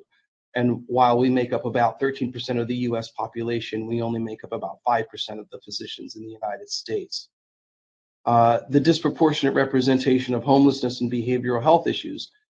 There's with a significant rise in San Francisco, and San Jose, and in Oakland, there's a 9% rise overall in homelessness since 2019. And importantly, while African Americans are facing these challenges, we know that there's another challenge that is above it that lives at an institutional level, that there is a history of underfunding Black-led organizations. And we have found in a recent study that they are about 24% smaller in revenue and have less opportunity to access significant funds in order for them to provide their service to the fullness of their capacity. Next slide, please. So I would like to present to the task force a few ideas and recommendations on research and investments and thinking about where we should go from here. I think that we should spend some time thinking about the need for significant investments in Black-led organizations that are serving our California's diverse populations and communities that have a cultural lens put to them, that are meaningful and community-based. I think that we should create more diversity in the workforce, a pipeline of medical and behavioral health professionals to address the cultural considerations of clients served in Black-led behavioral health and other health organizations. I believe that we should require ongoing meetings with national health associations like the American Medical Association, the American Psychological Association, and others to create joint educational and research opportunities. We should conduct comprehensive reviews of healthcare policies within governmental entities to unveil where and how implicit and explicit racist policies and practices are embedded in the creation and the provision of services. We should create and deepen relationships with faith-based organizations and institutions as a primary place to do outreach in the community. I want to say a word about that, and I know Member Brown is on and Reverend Brown is on, and I believe, and I know he supports this, that we should focus energy and attention on bringing the secular work and the faith-based work together, because so much of our lives are tied to the cultural and spiritual dynamics that are active in our lives. And I think about that in the HIV work that we have done and continue to do, and what role the church can play in elevating those conversations and bringing people together who might not come together otherwise to talk about serious, critical health-related issues. And then I think we should enlist public figures to elevate and broaden the discussion of health equity by sharing their stories and making strategic investments in the community. We saw that when Magic Johnson was courageous and brave enough to come out and share his HIV status, and then put his money where his mouth is and create a series of community-based clinics where, if indeed he had not had the courage and the bravery to speak his truth and his reality, that so many people would have died because of it, and they would have died with it, believing that it is their secret and their secret alone. So I do encourage all of us who have some level of influence as a leader in the community to speak your truth, as certainly as an individual, as a community leader, and in the professional role that you are in. I do believe storytelling is important, and I believe stepping into the fullness of our truth can go a long way and help countless individuals.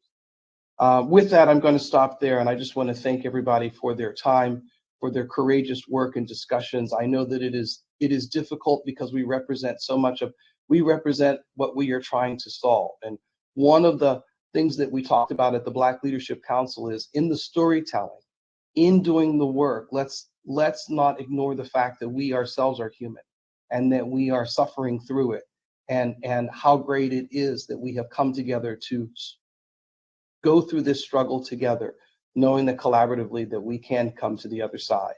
And so again, with that, I thank you all for your time and your attention to this critical issue, and I'm happy to answer any questions that you may have.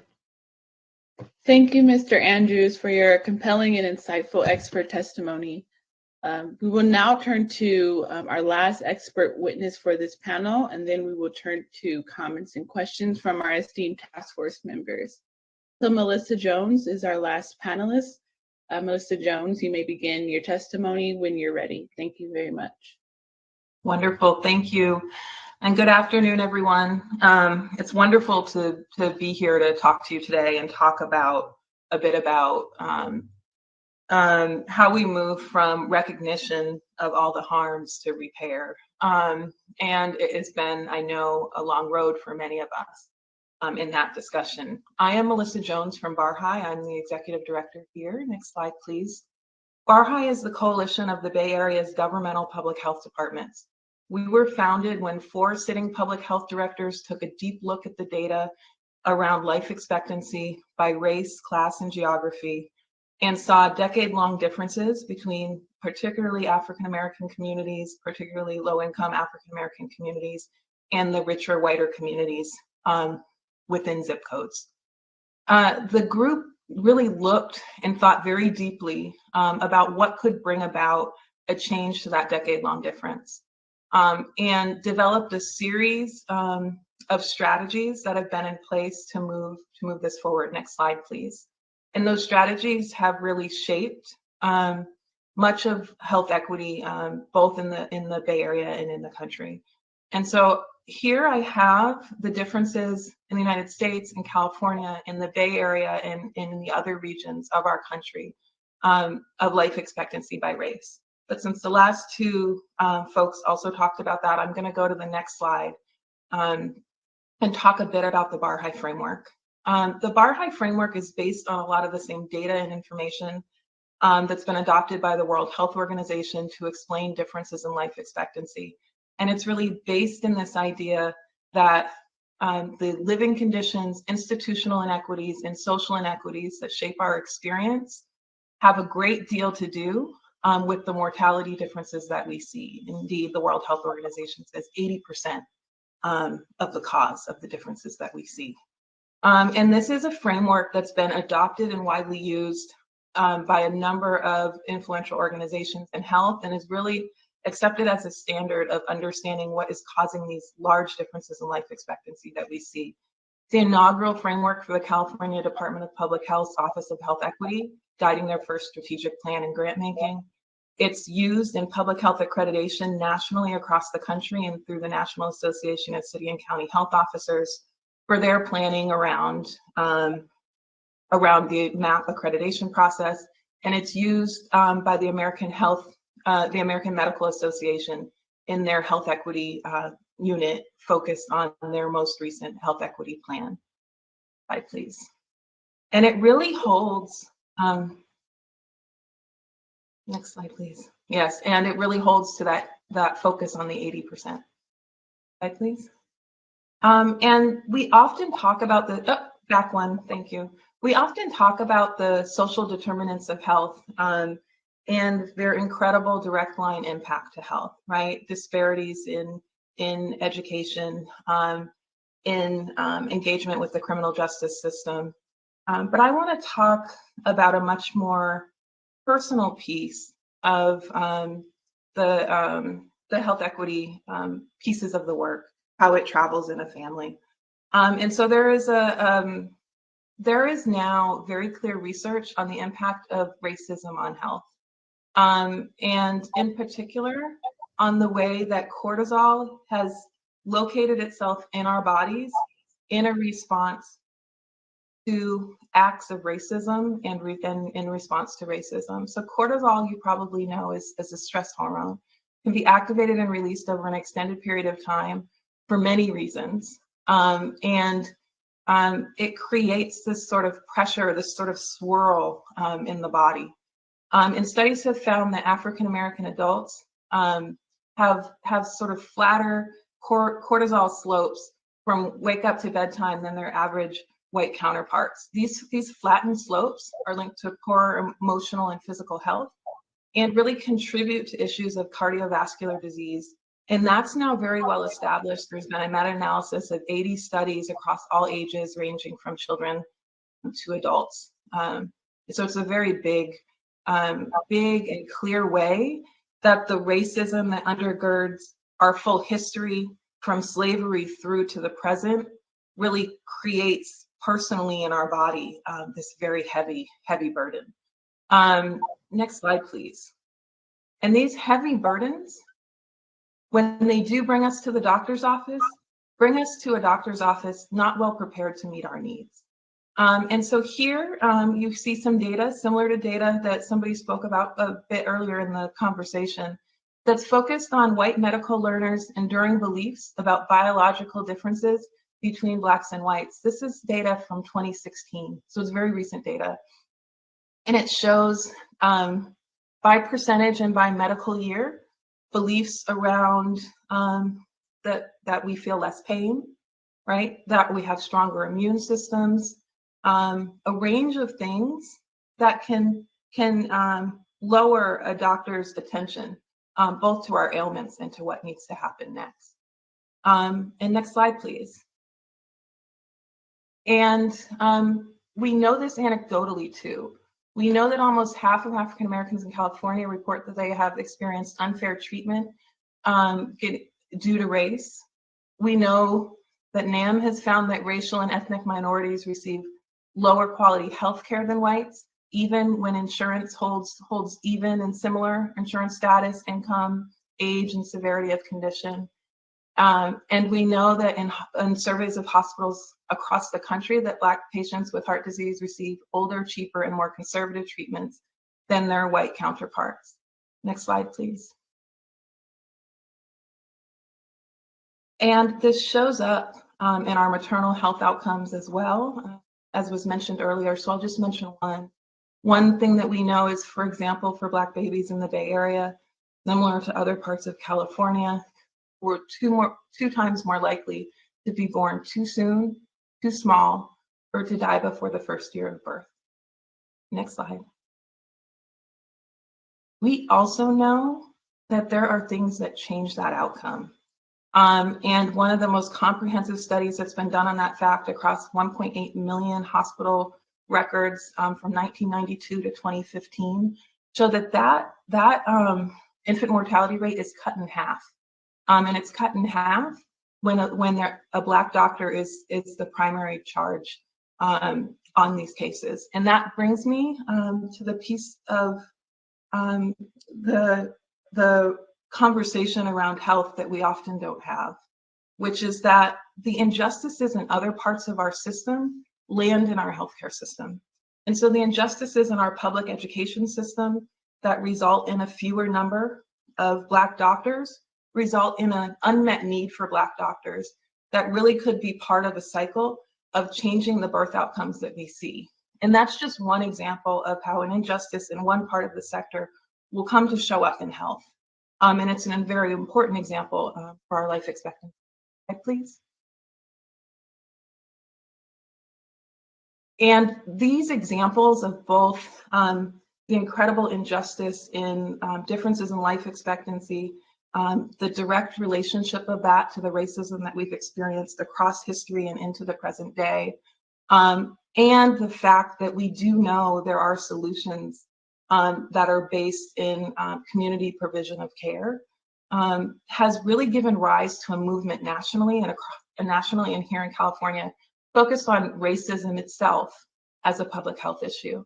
And so on April 8th, 2021, Dr. Rochelle Walensky, CDC director, issued a statement that racism is a serious public health threat and recognize the important role of the CDC in addressing the impact of racism on public health.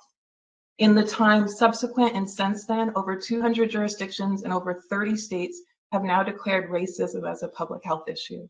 Next slide, please. Thank you. Next slide. It's 2 taps, I think, for everything to come through. Thank you.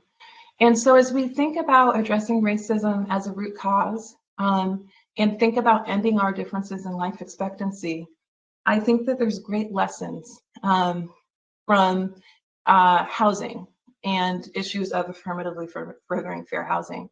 I think what housing has told us over time is that laws help, that enforcement works better, right? That we need the combination of the two, and that even with the combination of the two, redressing the harm is the only thing that would really close the gap. We've seen that in home ownership, in purchasing, in lending disparities, and in apartment rentals. And so it's really thrilling to be able to talk to you all, because I know you're thinking really about redressing the harm that has been a burden on Black Californians for such a long time. Next slide, please. And so I end again with the differences on life expectancy, how they've pulled through the historical moments into a piece of harm. Next slide, please. And want to talk a little bit about the bright spots, the things that might indicate for us just what the potential of reparations is for our health. And so policies that reduce poverty and raise wages of low-income people can be expected to significantly improve overall health and reduce health inequities. There's been a lot of research on that by us and by others, and that negative economic shocks cause mental illness, and anti-poverty programs such as cash transfers really bump up and improve mental health. And then an assessment from the Stockton demonstration on basic income. After 1 year of cash payments, there was a significant reduction in anxiety and depression compared to levels seen in the control group. So as much as the $500 that they provided was as effective as other forms of medication. Now, I'm not suggesting that that be the number. I think the redress of the harms cumulative over the structural impacts from housing to education to health are much larger. But the idea that cash in and of itself has this protective factor for health, and it is one of in income and wage is one of the longest harms sort of generationally passed from slavery is really, I think, an important piece. Next slide, please.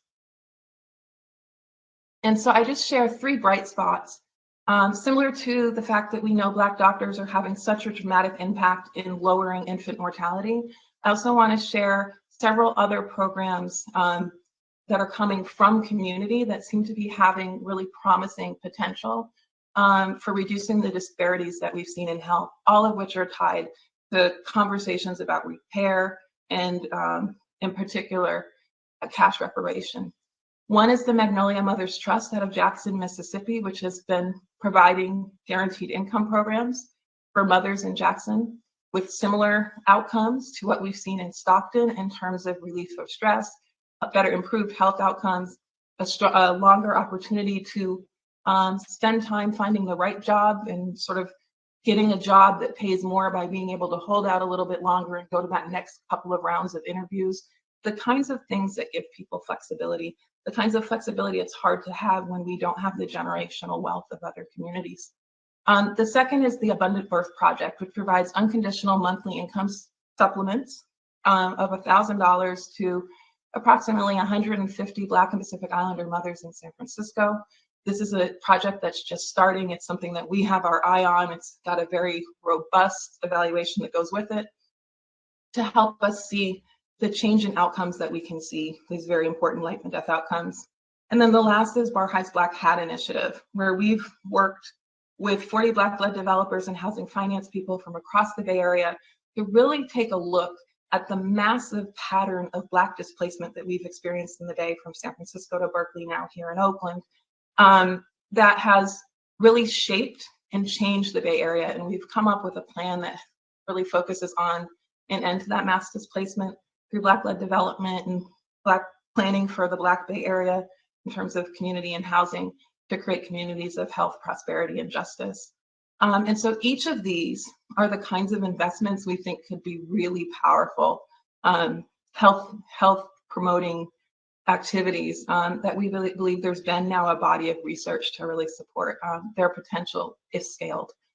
Next slide, please. And thank you. With that, I'll end. And I just want to thank you so much for your time today and look forward to answering any questions that you may have. Thank you so much, Melissa Jones, for your excellent expert testimony. So we have 15 minutes reserved for this witness panel on public health. And so now I would like to turn to our esteemed task force members in the event that we have any questions or want to provide any comments or insight based on the expert testimony from Dr. Roberts, Dr. Sachs, Brett Andrews, and Melissa Jones.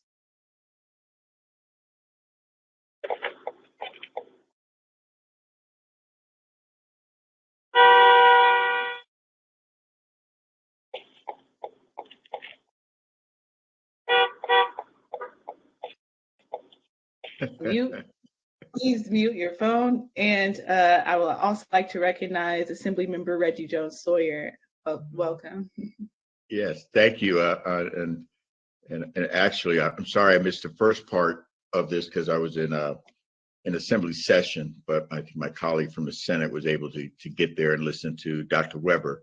I want to thank this group for coming in and really giving us some more information and things we can work on. As you may or may not know, I'm the chair of public safety for the state of California. And when I first got there, one of the things that struck me, since you mentioned San Francisco, is that I was told by my white counterparts in San Francisco that we really needed to do something about cannabis and the arrest of cannabis. Because in San Francisco, 60% of the people who were arrested for cannabis were African Americans, but they only made up 6% of the population, which means they were very intentional about putting criminal jackets and using the criminal justice system to keep our people down so that we could stay separated. We wouldn't get the kind of medical care we can have. We couldn't build wealth. We couldn't keep families together. The whole prison industrial complex is really another form or an advanced form, I believe, of slavery in the plantation system, which we can give all the money, we can do everything we can, even the stuff that you're talking about. But if we don't dismantle that in a substantive way with our people, they will continue to use that to keep our people down. And so in your research, when you looked at just the whole criminal justice system, and I know most of you are just thinking of what happened to George Floyd. This system is so insidious that just giving you a record means you can't rent an apartment. You may not be able to go to college. You may not, I mean, it is a spiraling thing that we can do all of this. We can provide a whole lot of money to every descendant of slave or whatever, but the system is set up, especially in the criminal justice system, that it could all be taken away in a flash. And what really bothered me is my district now not only encompasses Skid Row, it also have Nickerson Gardens, Jordan Downs, the projects.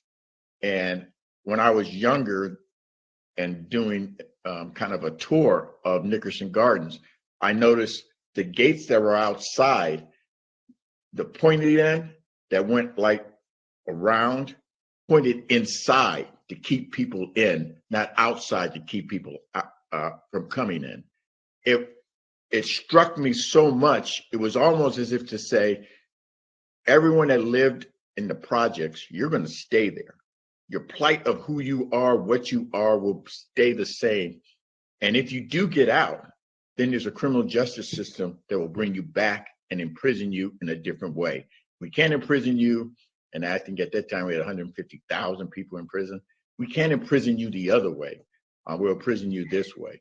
And so I know your research talking about public health, but I think this is also a public health crisis as far as the criminal justice system and how it impacts everything you just said in a most adverse way. So Do you have any ideas or things that we could do to kind of reverse that too? Because we got to have some solutions to that, because at the end of the day, everything we do, the 13th Amendment and that little clause will continue to haunt Black people forever. It's such an important issue. We actually have a report that's going to be coming out about it, probably in the course of the next month. And it's really focused on the kinds of investments in community that keep us safe without delivering the kind of harm that we see coming out of the incarceration system. And Barhai had supported, a number of reforms over the last handful of years, really focused on this issue. We think mass incarceration has huge health impacts. I'm not thinking we see it in the data. And so we're going to be sharing some more information about that soon. Yeah, your point is, I think, very well taken. And it has, and the impacts like health show up in every social determinant, right? Yes. Yeah, this is one of these interlocking, just as I talked about the interlocking of the education impacts, the public education impacts. And you want to create more doctors, but if I'm training you to be a rapper or a football player or get involved in the criminal justice system, if that is your base. I went to USC where they had generations and generations of doctors, lawyers, engineers, architects, and they were proud of that family heritage.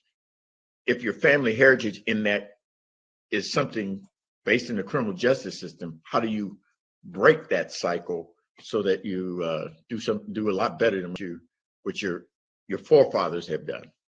Yeah, and I think there's also an opportunity through reparations to be funding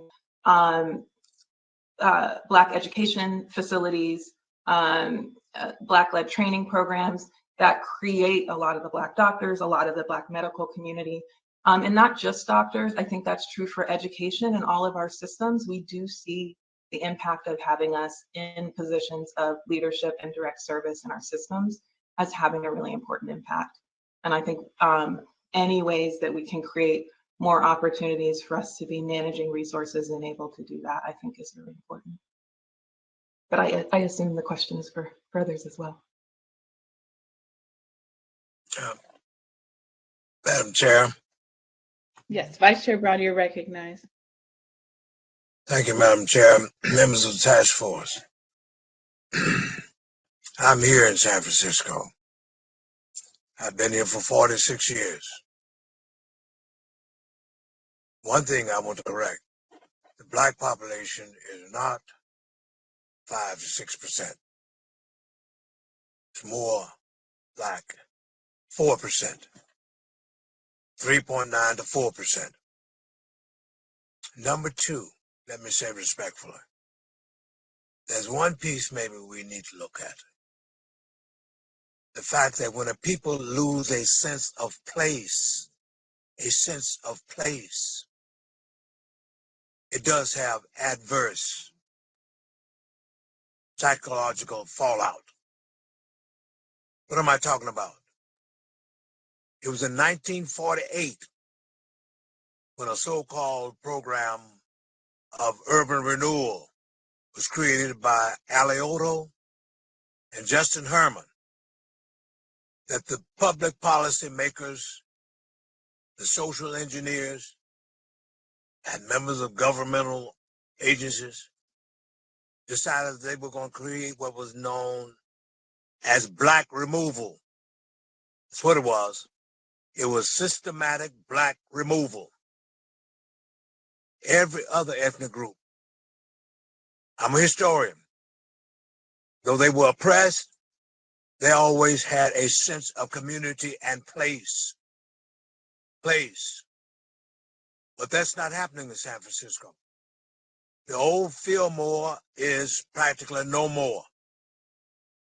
Back in the 40s, we did have a sense of place. There was a Harlem of the West. But through public policy, I repeat, and I have documents that underscore this, the redevelopment agency pushed Black folks out. So that consequently, the only place where we have maybe the last vestige of even ownership of black folks is that Heritage Building on the corner of Ed and Fillmore, West Bay, and some beauty shops.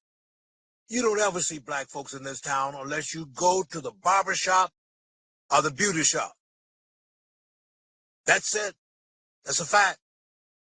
And I hope that we will consider, as we discuss reparations, that wherever in this nation, whether it's South Central Los Angeles, even old sweet Auburn Avenue in Atlanta, Georgia, 14th Street in Washington, D.C., when you destroy those ethnic, cultural watering holes, you create a syndrome in which people don't have a sense of place. Other folks got Chinatown, Japantown in this town, and even you have Little Italy, North Beach. Over in the Mission, you got the Latino community, and the white folks got most of the financial district in this town. So I hope that we will remember these salient social historical facts as we consider this matter of reparations. And we need to rebuild these places where we gather, like other folks have done, to protect each other against this racist society. Thank you so much, Madam Chair, for letting me share this. But the old preacher, I'm on the stump. We have got to have a sense of place and stop pushing folks around. If other folks can have them, we should have them. What's good for the goose is good for the gander. Let somebody say amen.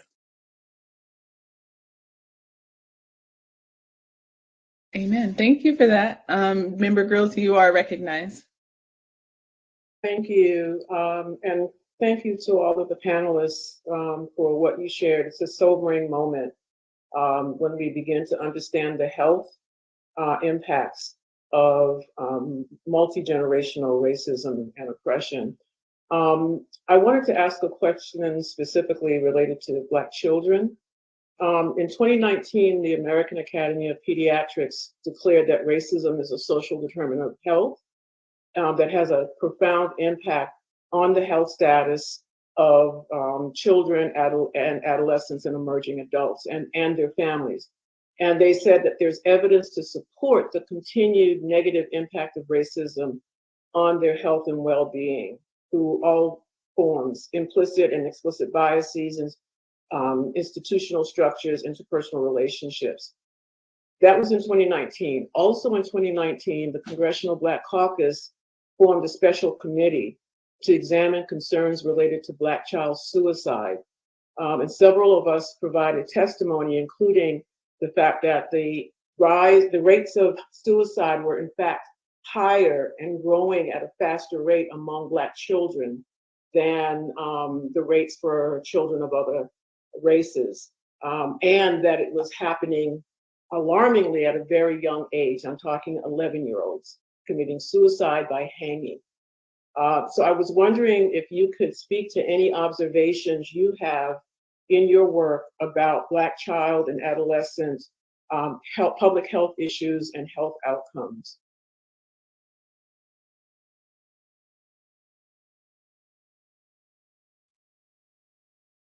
And if I'm putting you on the spot because you weren't necessarily going to speak to children, then that's fine. But if you have anything related to that topic, because as we've been talking a lot about the adults and our babies are hurting, and I don't want to lose track of what's happening with our children.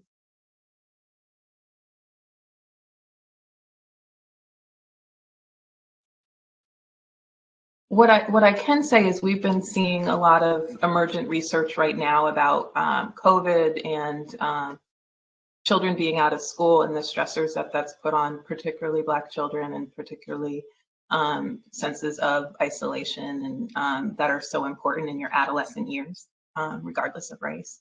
And so I think we've been seeing more and more of that, but we haven't pulled it all together yet into the understanding of the COVID experience and what must come next.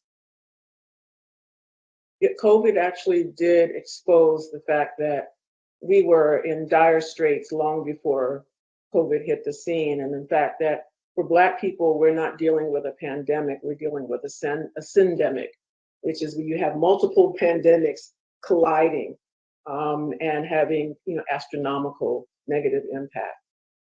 Mm-hmm. I am also hoping to see some research about what Black Lives Matter and the social movements and the ability to engage and be engaged in that agency is doing in terms of a positive, sort of positive outlet for some of that work. I mean, I think those will be two interesting pieces to look towards. And I think in particular, being able to look towards moments of feeling power in agency as a way to understand what a value of reparation might be that's in addition to whatever might be monetary or might support the growth of Black communities, Black business, et cetera. I think there's probably also something in it that's less tangible in that way of agency and what that does for our mental health that would be interesting to look into. Thank you.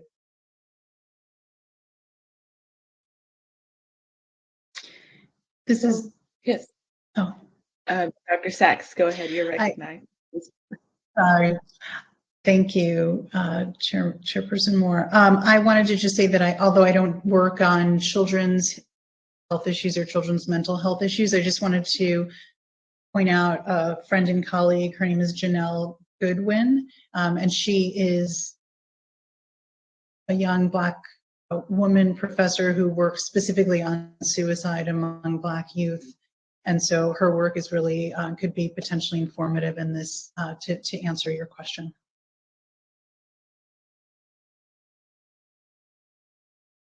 Thank you so much. So it is now 3:14, which it'll soon be 3:15. So we will conclude witness panel number 2, our panel on public health. On behalf of the esteemed members of the task force, I would like to thank Dr. Roberts, Dr. Sachs, Brett Andrews, and Melissa Jones for your wonderful, insightful, compelling expert testimony. And we look forward to staying in connection with you all as our work progresses. So thank you again.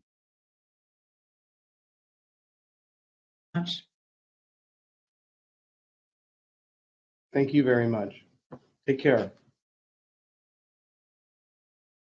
Thank you. Chair, you're muted. Thank you. So was I muted for this entire time? I wanted to say thank you to Dr. Roberts, Dr. Sachs, Brett Andrews, and Melissa Jones for your compelling and thoughtful expert testimony. And we look forward to staying in connection with you all as our task force develops. And so now we'll go to break, which is from 3:15 to 3:30. And after that, we will get an update from Member Grills on the community engagement plan. So without further ado, we recess to break.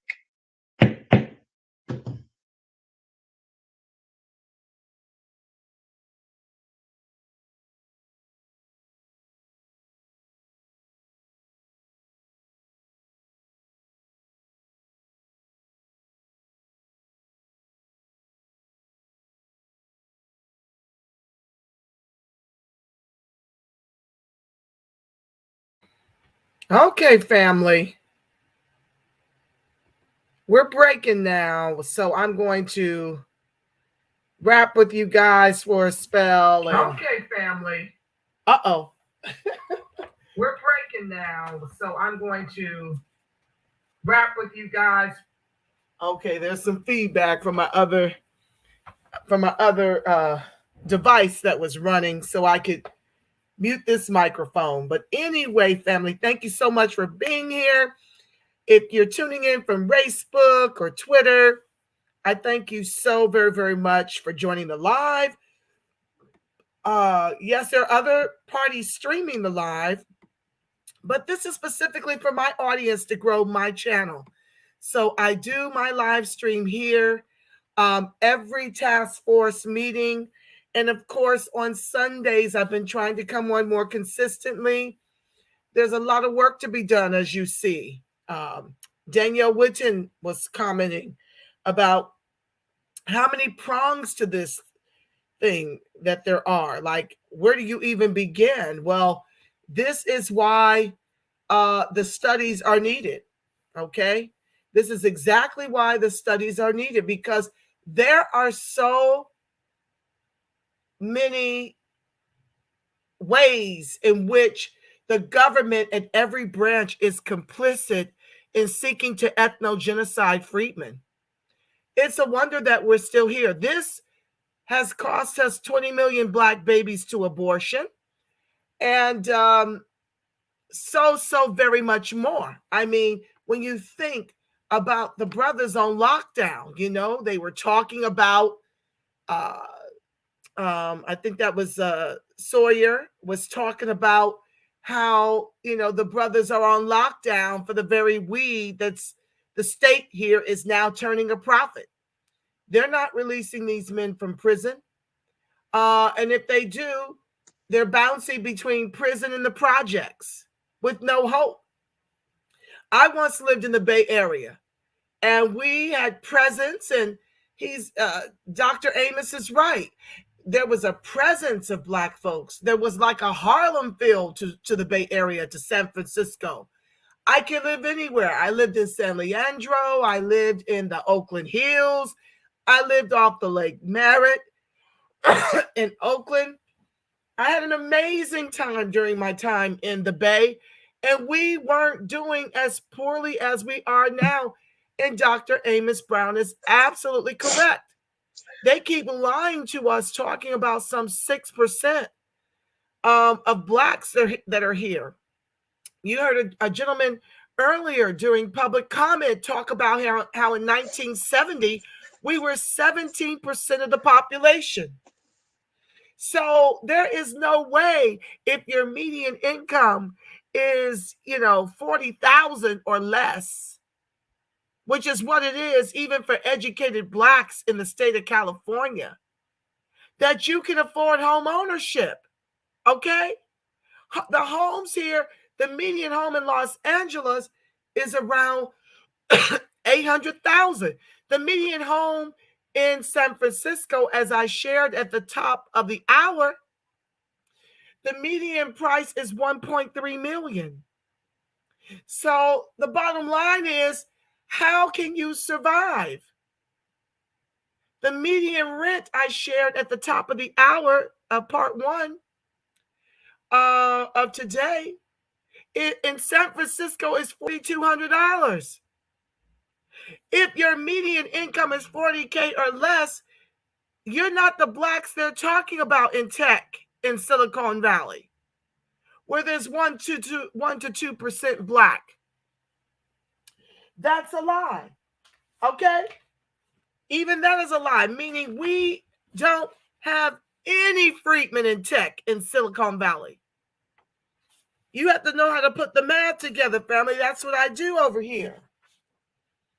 Let me go to that. As for the tech industry, whites and Asians dominate Silicon Valley as we bear witness to Freedmen being gentrified out of San Francisco because the median home price is $1.3 million, the median rent $4,200. And if our median income is $40,000 or less, even the 1 to 2% Black folks in Silicon Valley aren't Freedmen Black. It's African immigrants who descend from slave traders whose median income is double that of Freedmen in the country our ancestors built with their lives. Ergo, the problem with flat Blackness. This data needs to be disaggregated akin to the Asians. You know, the Asians have a million different categories when it comes to the darn census. Not us. They like to lump us in, like I told you. They like to flatten Blackness under Black and African American in particular. Disadvantaged groups, minority, all these things are grifts to keep you from understanding your true identity as Freedmen which is the language that is tied to your justice claim that's already been written. The arrogance of these white folks, they never even took Freedman out the language. So it's already in the Constitution what we are due, what we are owed. It just hasn't been enforced. Back to the text. The data needs to be disaggregated akin to the Asians to unmask the failures of this government toward Freedmen. And this is why our ongoing Holocaust should exclusively benefit Freedmen in the form of reparations over multi-generations. We have been legislated to the bottom as the anchor of America's capitalism, and it makes my stomach turn to bear witness to these ethno-genocidal plans exclusively for Freedmen at every branch of government, family. This fight is not just about for the state of California. This is a federal fight too, okay? This is not just about the state of California. As California goes, it's my solemn prayer that so goes the nation, okay? And I am just over the moon thrilled with Dr. Shirley Weber's testimony today. You see, we've been fighting Holder and Grills, who are Pan-Africanist. They want the Caribbean people to get our reparations. They want Africans who traded us into slavery to get our reparations. These groups are 300 to 1,000 times more wealthy than Freedmen. And so you got them sitting on the task force wanting reparations for all Blacks. I am so grateful to God for Dr. Weber breaking it down that they migrated here.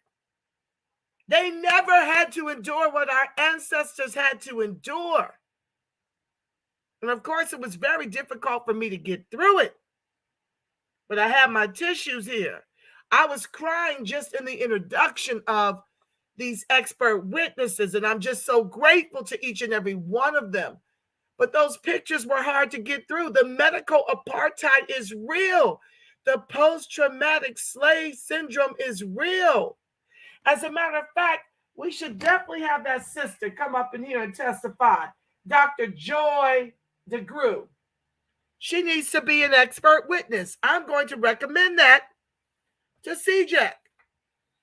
She has a book entitled Post-Traumatic Slave Syndrome. This is real.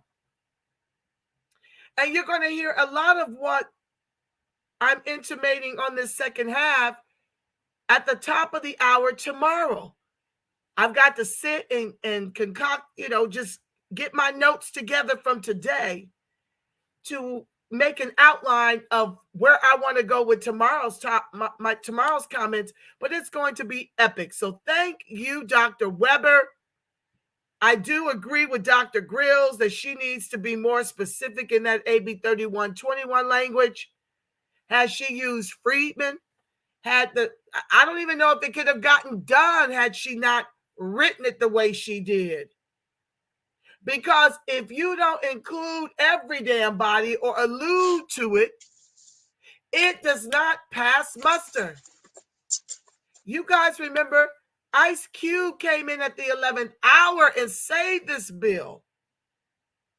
It was close to disintegration. He stepped in and saved this bill. So let me go through your comments and get caught up because I'm sure they're coming back momentarily. Okay, thank you, Danielle, for joining the live. Mona, I see you, family. Thank you. Okay, so let's see here. So Dr. Weber talked about Barack Obama, how he knows nothing of what it's like to be a descendant of U.S. chattel slavery. He would have never became president had he descended from U.S. chattel slavery. You see right now, lots of the CBC retiring. Guess who our replacement is, family? Black immigrants who by and large tell us to pull ourselves up by our bootless straps. They don't talk about how they come here with money and then ride on the coattails of our affirmative action to climb right over our backs into multiple six-figure-a-year careers while our children are being set up for the preschool to prison pipeline, while our lineage is being set up for ethnogenocide.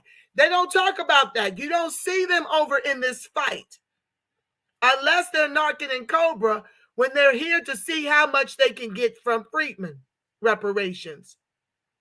They got a whole CARICOM for the Caribbean, right?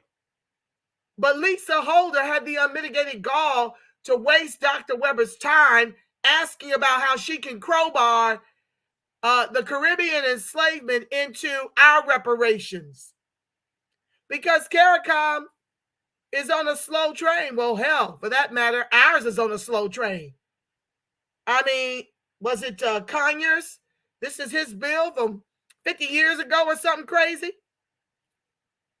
And so I would venture to say that this could have potentially gotten done had Narcan and Cobra and Sheila Jackson Lee not be colluding to include all blacks when they know these white folks don't even want to pay us, let alone black immigrants who came over here after the Immigration Act.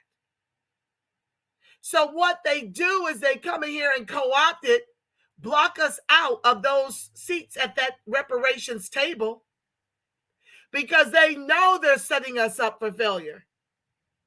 And I'm grateful to God for the reparationist movement and all the grassroots who are leaning in and taking over projects like this one.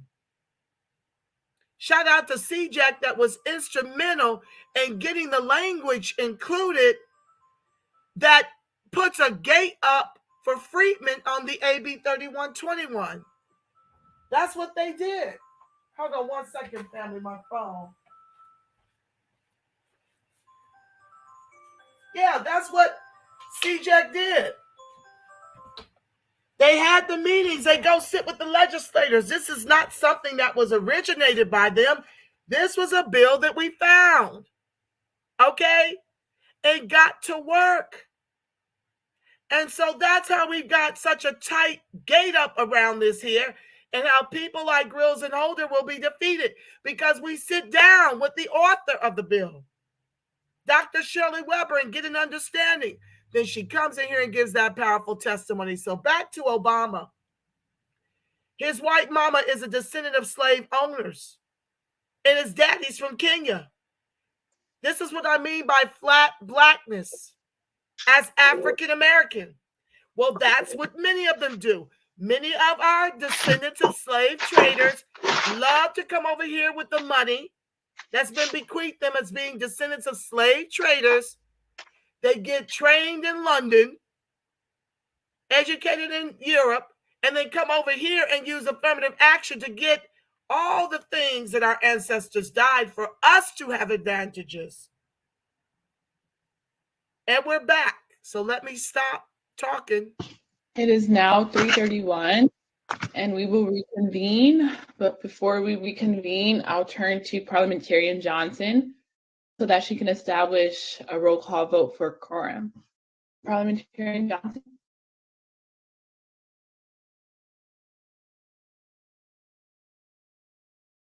Parliamentarian Johnson, you're on mute. Oh, now you're available. Can you hear me? Yes. Okay, yes. Chair Moore? Present. Okay, I'm sorry. Vice Chair Brown? Present. Member Bradford? Member Grills? Present. Member Holder? Present. Member Joan Sawyer? Member Lewis? Present. Joan Sawyer's here. I was on mute. Okay, thank you. Member Tamaki? Present. Member Montgomery Stepp? Present. Thank you. Madam Chair, there are 8 members present and voting. The quorum is 5, and a quorum has been reestablished. Thank you. There are 8 members present. A quorum has established. So now the task force meeting has officially reconvened. We will now turn to member grills and action item number 10, or community engagement plan update. And we have 30 minutes reserved for this discussion. Member Grills, you are recognized. Thank you. Thank you, Chair Moore. I'm going to share my screen so to have some illustration to accompany the update.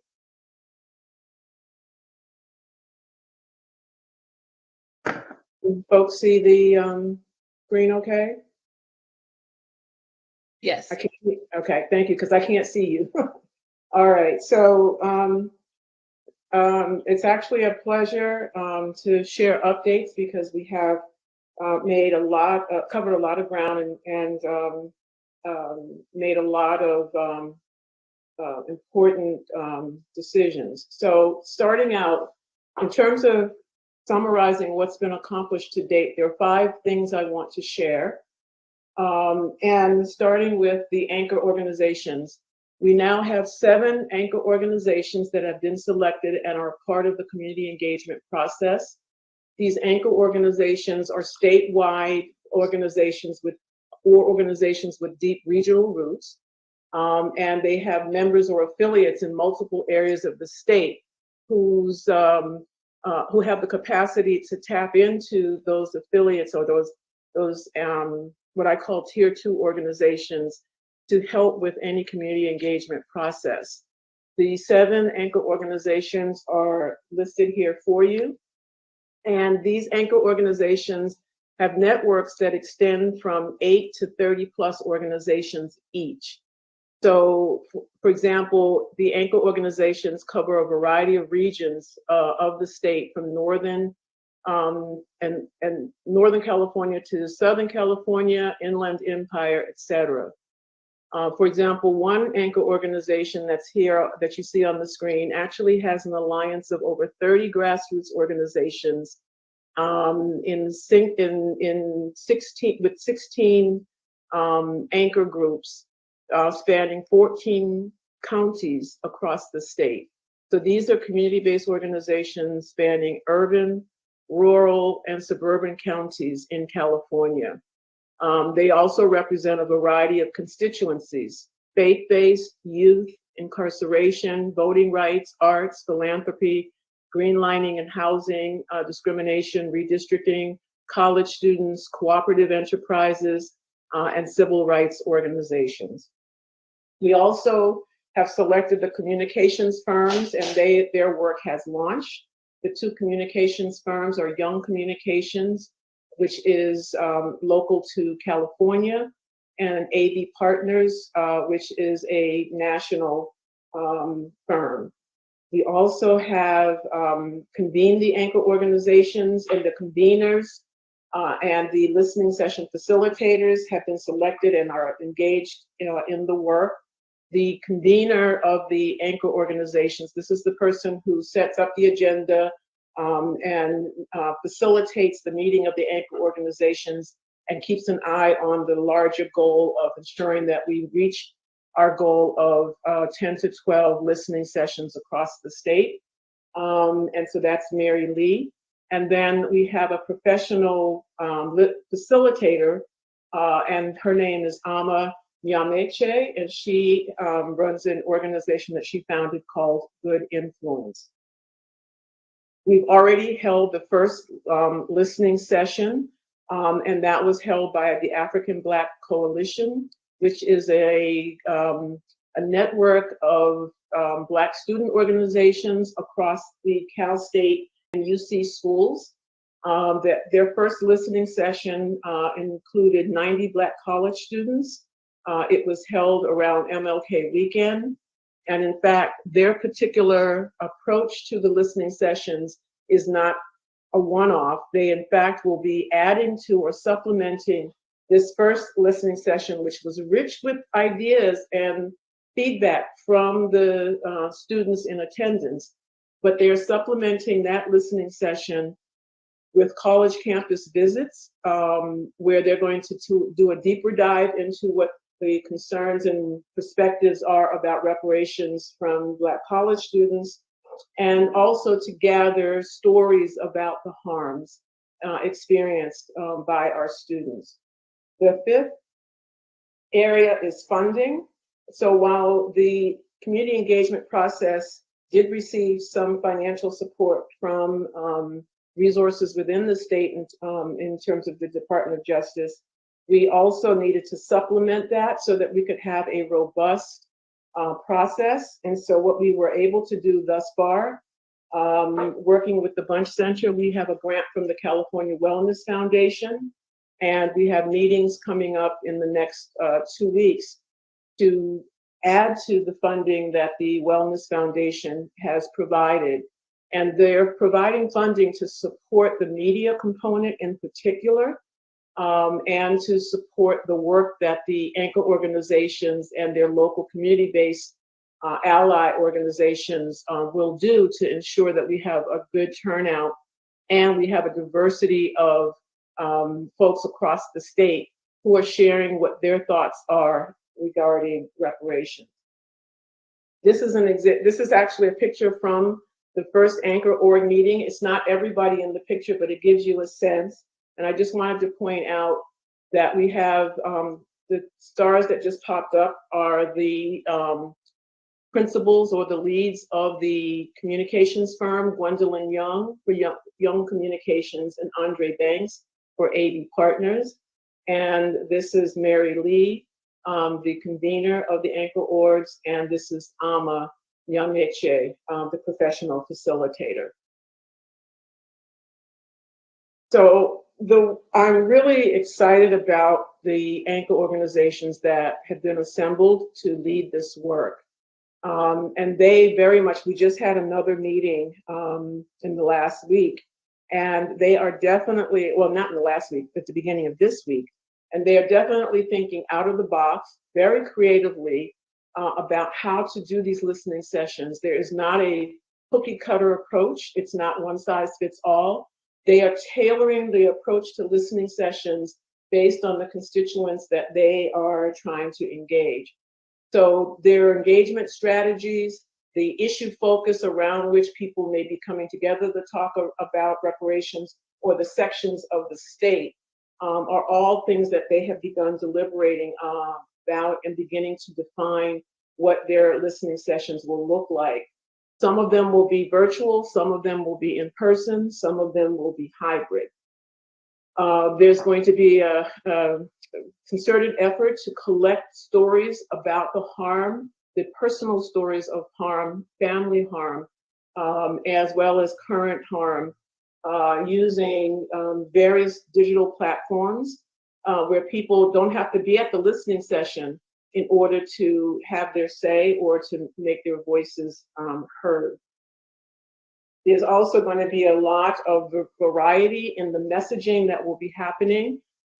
This involves coordinated communication strategies to inform and engage. And so part of what will happen is that in anticipation or prior to any particular listening session, we will make sure that there is some messaging that comes out in advance so that people know about the task force, know about the charge of the task force, know that the listening session is going to be happening, know what the topics are going to be focused on.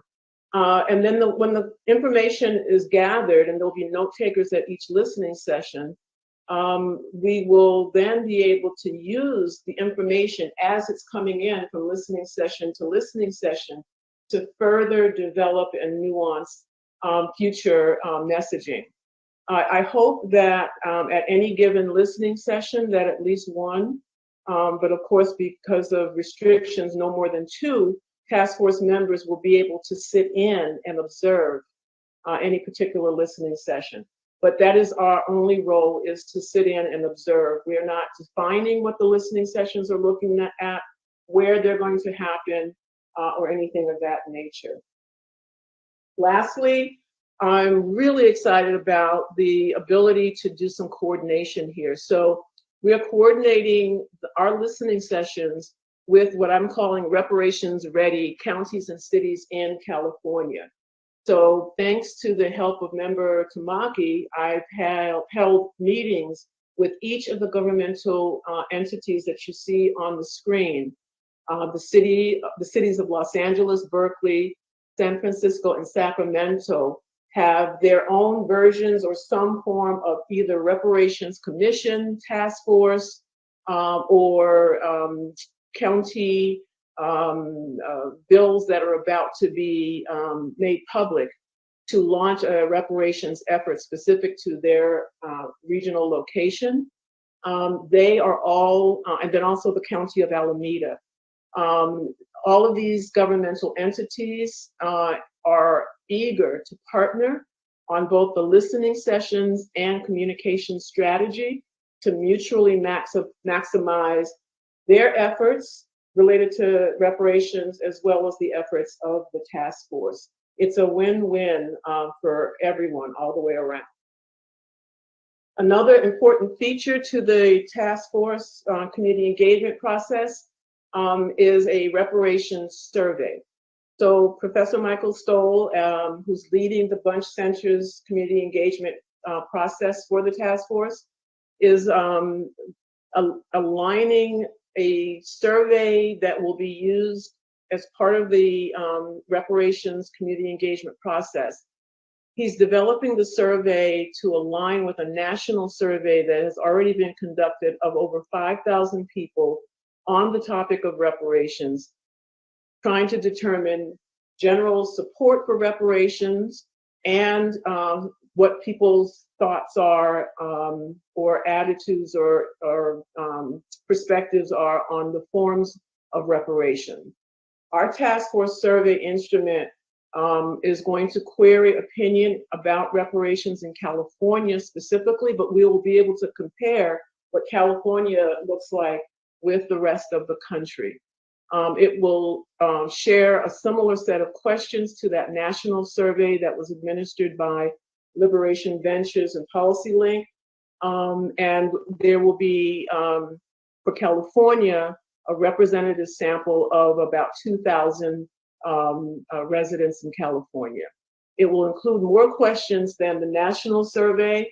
For example, it will include some information about how much support there is for different types of reparations, eligibility perspectives people have, and you'll be able to look at demographics, like does everyone feel the same, or does one particular demographic, let's say an age group or gender or location in the state, have a different perspective or opinion.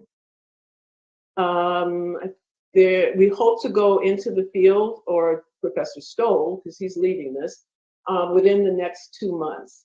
So those surveys will be administered at the listening sessions, but they'll also be administered above and beyond the listening sessions to that random representative sample statewide. So again, there's reparations opinions that will be gathered. It'll align with the national, that sample of 2,000, and launching in the next 2 months. And that data should help to inform us truly what is the community perspective writ large across different sectors of the community of California, and in particular the Black community in California. In terms of the communications firms, I just wanted to share that they have developed a communications framework. I'm not going to try to explain this framework to you. They presented this to several of us a week ago, but they have identified milestones and a framework that looks at issues such as mass awareness, community listening, story collection and training, advocacy, and media, how to amplify the process and outcome of our work in this area. So that's just a kind of quick summary, and I'd like to open it up to any questions at this time, and I will stop sharing my screen. Thank you, Member Grills, for such a comprehensive presentation. and for all the work that you've been doing behind the scenes to make this community engagement process a reality. I'm incredibly indebted and grateful for the work that you've been doing on this. Vice Chair Brown, you are recognized. Madam Chair and members of the task force, Dr. Grills, is there a platform, a forum for the interfaith community and African American community? Yes, some of the anchor organizations actually work with the faith-based communities. I'm talking about the faith-based community. The faith-based community is our community, historically. So I'm not understanding your question. Could you repeat it? Well, there is the African American faith community. Yes. We have these other organizations who are engaged. And we thought of engaging the African American faith community? Yes, they will definitely be engaged. Yes.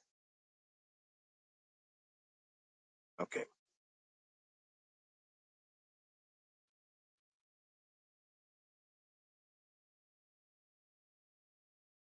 Member Montgomery Stepp, you're recognized. Thank you, Chair Moore. Dr. Grills, thank you so much. Exciting update. A lot of work obviously has gone into it. I just have a quick question about, I guess, the relationship between the city-county ready cities and county that you listed and the anchor organizations. I saw one or two San Diego folks on the screenshot, so I was happy about that because I was looking. But also we're not on that list as a ready city. So I just want to know what I should be prepared for, how that will impact like listening sessions or anything like that. And I would argue that maybe having a city council member that serves on the task force could maybe qualify us in San Diego. But I just want to know the relationship or how you plan to set that up.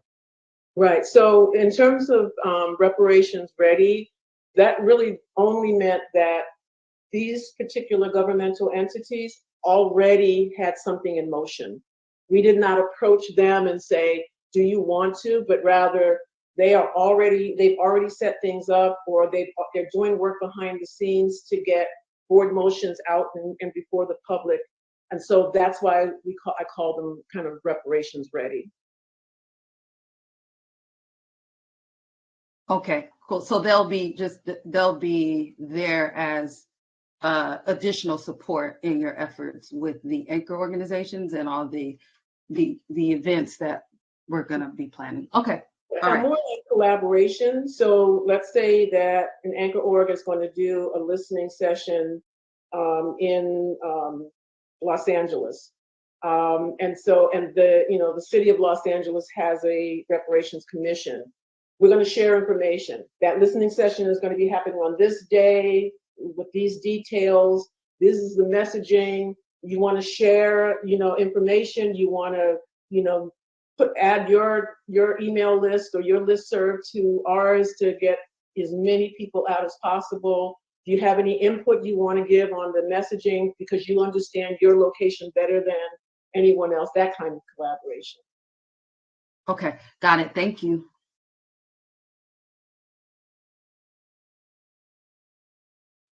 Questions from the task force? Member Tamaki, you're recognized. Oh my God. I just want to thank Cheryl Grills for doing this enormous amount of work to organize this in such a comprehensive manner. And on top of that, getting the funding, I mean, in addition to augment or supplement the state funding, to get this done, particularly for one of the most important parts, which is the communications piece. So this is a tremendous achievement, I think, because the task force has been working pretty much under the radar. Most Californians and people across the nation do not know that we exist. But once the community engagement process, the listening sessions begin, and with the communications consultant, I think that's going to change a lot. And it also elevates the locales, the cities like Sacramento and San Francisco and Los Angeles that have already, through their votes of the Board of Supervisors or mayoral action, have implemented this program. And it also gives us a pipeline by which the other activities we're doing can be filtered out to the community. In June, part 1 of our report will be in. And I think that's going to have a national impact because this documentation of centuries of harm. I mean, the last report on this kind of thing was a Kerner Commission report in 1968, which tried to connect the dots, but literally was about 40 pages of history and then arriving to conclusions that were prescient and very relevant today, sadly, but not a good job in terms of educating the American public about all this erased history. And then to the extent that the communications consultants and the engagement process itself can augment that by the personal stories and other things that will come out, I think it'll be a tremendous achievement and it's a remarkable deliverable, actually.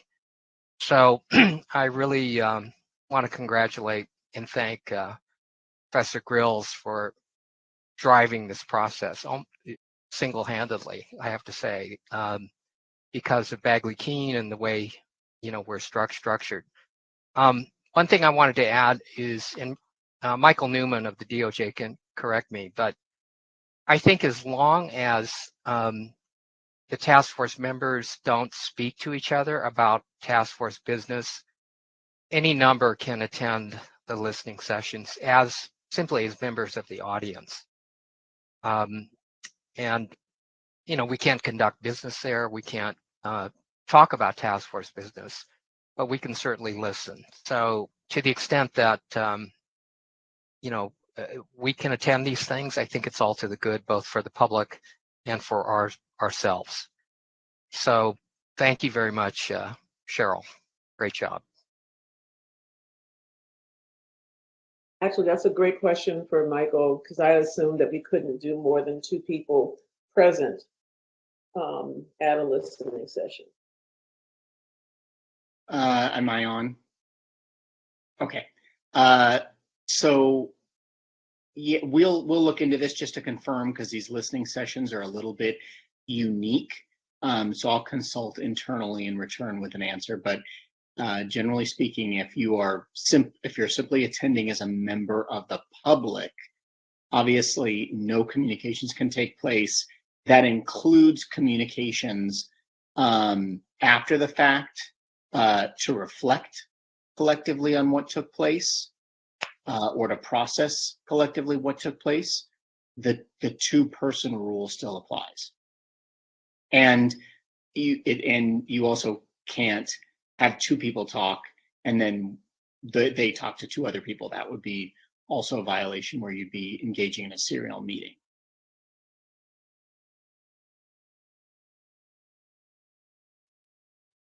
I think Member Holder had her hand up. Member Holder, you're recognized.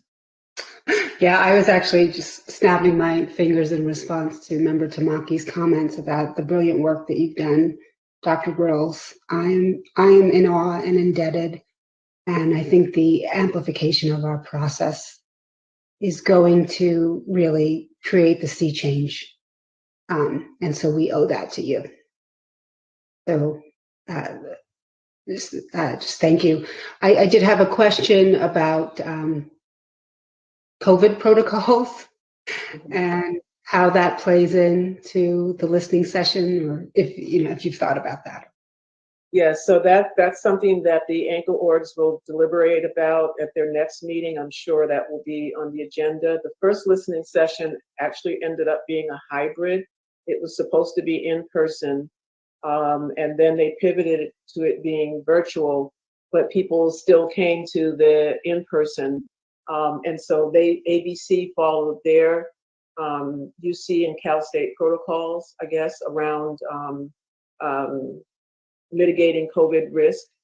But I think everybody will be kind of, as they go, seeing where things are at, determining whether or not something can be in person or not. So that, yeah, that's to be determined as they plan.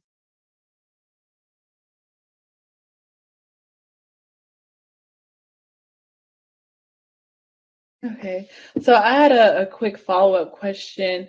So to the point of the listening sessions, and of course this probably doesn't need to be answered now, but I'm just putting it out there.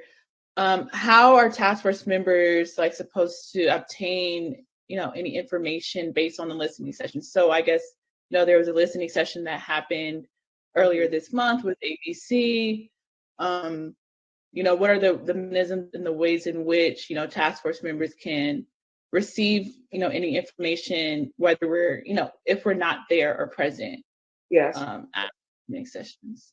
That's a good question. So Bunch Center is actually creating a portal that for the anchor orgs to share information, as well as to be having a container to have the audio, video, and summary notes, for example, from any particular listening session. We can make that available. I can ask them if they can make that available to the task force members. But in addition, at each listening session, there will be note takers. But at the end of the day, there's also going to be a report that Mary Lee and the Bunch Center will create to summarize what happened across all of the listening sessions. But I will ask Mary Lee if she can put that on the agenda for the next Anchor Org meeting about task force members having access to the portal. Thank you. And then my last question is just to clarify, whether it's going to be through the Bunch Center or through the other entity, where there's going to be like a permanent website or a website that'll exist like for posterity that is a repository of the task force. Yeah, so there was actually some discussion about these stories are going to be critically important, and I would imagine very revealing about the harms, particularly as they relate to California. And so there was some beginning discussion about, these are things that should be archived somewhere, whether that is like the African American Museum or, a museum here in California or a library here in California. So it is on people's radar that this is something that needs to live beyond the task force. Excellent. Okay, thank you so much for that. Any other questions or comments from the task force members on this item? Member Tamaki, you're recognized. I just had one question, Cheryl, and that is there a way for the dates of the sessions to be rolled out? I'm just mindful that everybody's busy and their calendars fill quickly. So if we knew where and when early, and I realize anchor sessions are planning this and picking their own dates, but how can we find out about where and when? So that was actually the meeting that was on Monday with the anchor orgs. One of the major topics of the meeting was getting people's initial ideas and thinking and planning about the who, what, when, where of their listening sessions. That is still a work in progress, but absolutely as soon as that is solidified, and I believe that Mary is trying to call the anchor organizations back together very soon so that we can get those details locked in. Once they're defined, they will be made available to the task force members, because some of them may be right in your backyard, and of course you may want to go to that, or they may be virtual and on a focus that you want to be able to witness live. And can I just follow up by saying, Is it possible to, I know there's 10 to 12 listening sessions, but for them to be organized or spaced out in a way that kind of coordinates or goes along with what is like, the end of the life of this task force? So like, these anchor organizations will be doing work alongside us up until July 2023. Yeah, so right now the anchor orgs are really working on a timeline that would have us getting a report from the Bunch Center in September. So if we end up going beyond that, then I'm back to the drawing board trying to get some more funding. I see. So, and I have to also say that that's the case for the communications firms. So we did not set up an agreement with them that they're going to go beyond that particular period. It's clear they're going to be needed. So, we need to be thinking down the road how to keep them engaged, past the conclusion of all of these listening sessions. So we pretty much aligned the communications work with the listening sessions. Okay, so the scheduled end date for them is September of this year. Mm-hmm. Okay. All right. Yeah, but we, like I said, we know that we are definitely going to need the help of the communications firms well past that, especially by the time we get to the second report. Well, thank you again, Member Grills, for your presentation and, of course, for the work that you've been doing on this very important part of our process. So now I'll turn to agenda item number 11, which is potential action item report dictionary update, which consists of an update between myself and Member Joan Sawyer. I'll turn to Member Joan Sawyer, and we have 15 minutes for this discussion.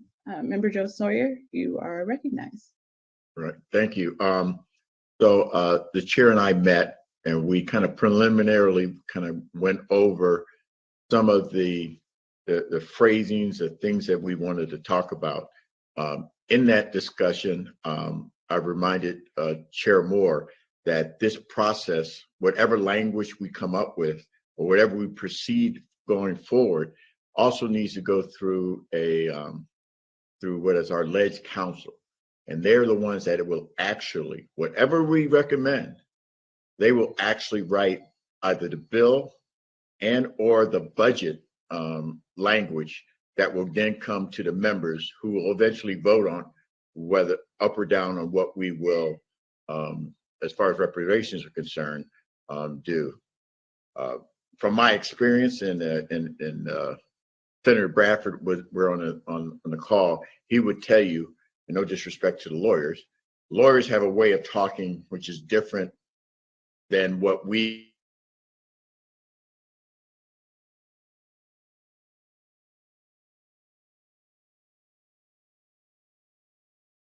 give it to ledge council, and then all of a sudden it is changed in a way where I wasn't very happy.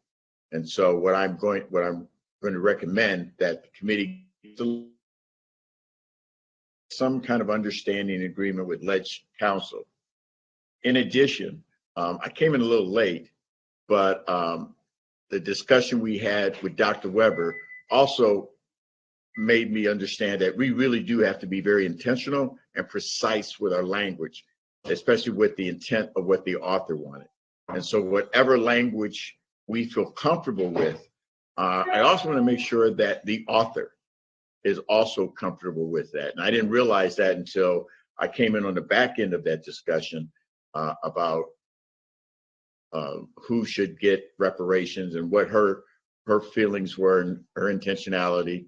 And even when my staff relayed what she said, even I had I had a different interpretation. So the task force, and I guess will allow us a little more time to kind of not only narrow down the phrasing, the words that we want to move forward with, but also make sure that we have some kind of agreement, understanding across the board, so that whatever we decide we want to do, we're all on the same page. Because I believe that is what this glossary of the dictionary or whatever you want to call it. It's about making sure that we're all speaking the same language and all on the same page. That's it, unless Chair Moore has more to share. No, yes. So thank you so much, Member Reggie Jones Sawyer. And for just fuller context, of course, right, at our last hearing, we voted to create an advisory committee, which consists of myself and Member Jones Sawyer, to discuss what would comprise of a language guide that would assist the research attorneys in the California Department of Justice office in terms of the types of language and terms that would be used in Report 1 and subsequently in Report 2 as well, just to make sure that the language is up to date, precise, and culturally relevant and competent and respectful of all the communities discussed in the report. And so, as Member Reggie Jones Sawyer mentioned, we spoke briefly about it. And Member Reggie Jones Sawyer, if you could just briefly just give an update as to what the recommendation is moving forward in terms of any potential action. Right now, I want the only action I'm asking is to give us some more time so we can flush out not only any potential verbiage, but what to do next, how we should align it with whatever recommendations we will ultimately make. That we don't make any decisions right now until we get the verbiage and then see how well it will work moving forward. And so that's really what I'm asking. I don't know if I need a motion, but I'm asking to give us another 30 days until our next meeting for us to do that analysis and then get back to the committee as a whole. And our vote needs to be taken on the matter. We just needed to provide a comprehensive update to the task force. Yes, we will get back to you all on this at our next meeting. Parliamentarian Johnson, that is proper, correct? I think that is probably fine. I say probably only because I don't have the minute portion before me to say whether or not when you authorized the task force to meet, did you limit it to this time? I thought it was just to work on the project. If it was to work on the project, you're fine. You've given a preliminary report and then you're going to come back with the product. It was my understanding that we were given a task, and as soon as we completed the task, we would get back to the task force. I think we wanted to be respectful of everyone's time to try to give you updates as we went along. And so you're fine. Can we consider the first update? Yes, thank you. Okay, great. Thank you very much, Parliamentarian Johnson, and thank you, Member Jones Sawyer. Now we will move to agenda item number 13, which is information item, actually number 12, excuse me, potential public actions, including advocacy letters by the task force. So we have 15 minutes for this agenda item, and I'll actually turn to Attorney Newman for this portion of the agenda. Attorney Newman, you are recognized. Thank you. Thank you very much, Chair Moore. I appreciate that. This is a report back from my last meeting, from your last meeting. As we've previously discussed on other potential action items the task force has considered, the scope of the task force's authority is defined by AB 3121 itself.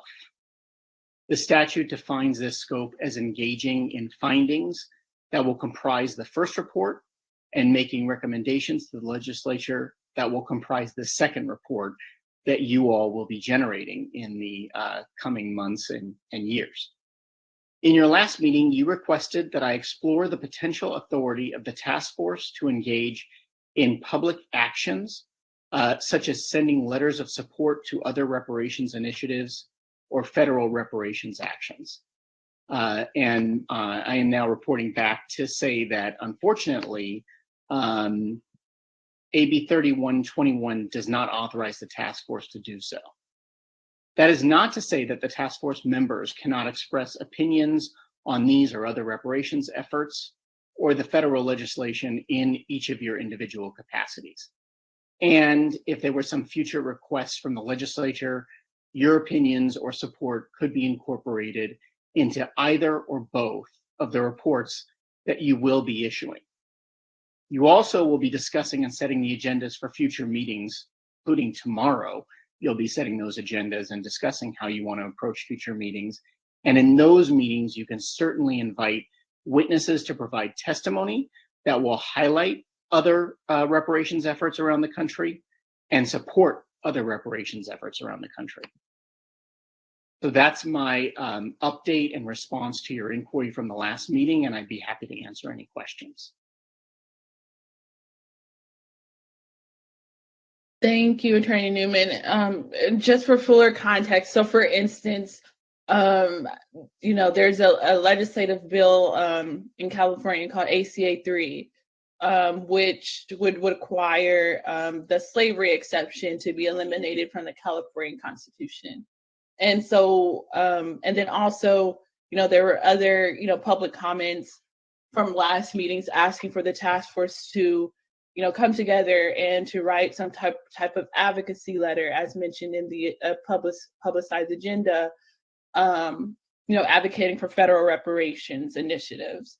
So from what I'm hearing that you're saying, you're essentially saying in either of those contexts, the task force is not able to, you know, convene in that way, right? Just to clarify.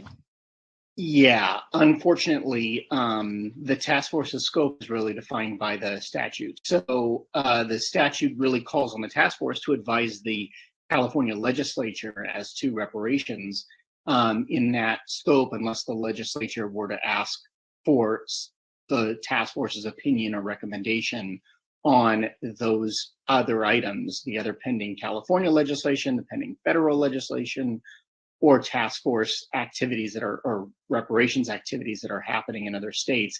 It's really not within the scope of the statute as written. But as I mentioned, there are other outlets in addition to individual task force members, you know, weighing in on those. There is the option to bring people into the task force for their testimony and incorporate that information into your recommendations, such as recommending that the California legislature support federal legislation or other recommendations that are included in the report that's mandated by AB 3121. Thank you. Member Reggie Jones Sawyer. Yes. And just to give another example or another way we could cooperate, but let me first start with, in full disclosure, it may sound self-serving. For example, I have a bill to give state employees a holiday, Juneteenth. That is something we may want to incorporate in whatever recommendations we make to the legislature when we finish our final report. Obviously, I would love for the task force and every task force member to advocate on behalf of my bill. But as Mr. Newman has said, that may not be the appropriate methodology to do it. But a way we could do it, and again, I'm not advocating one way, it's just as an example, and Mr. Newman can correct me, if we were to put that in to our legislation, or if we could make that as one of our recommendations moving forward, that could be one way when we finish the report to make some of what we want known. Yeah, yes, doing something like that through amendment legislation or future legislation would be certainly change what's permitted.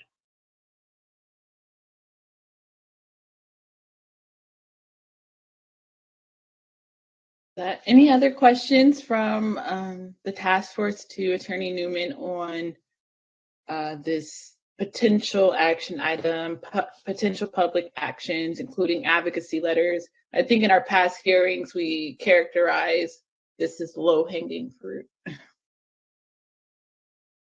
Member Tamaki, you're recognized. Thank you.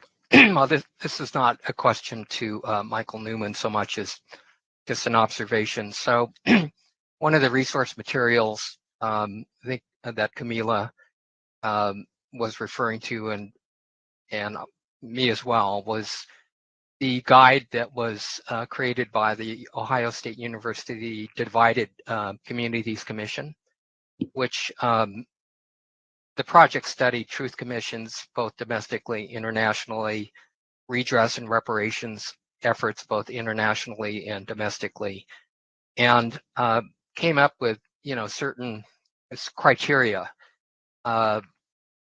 in terms of the varying degrees of success of each of these sort of efforts.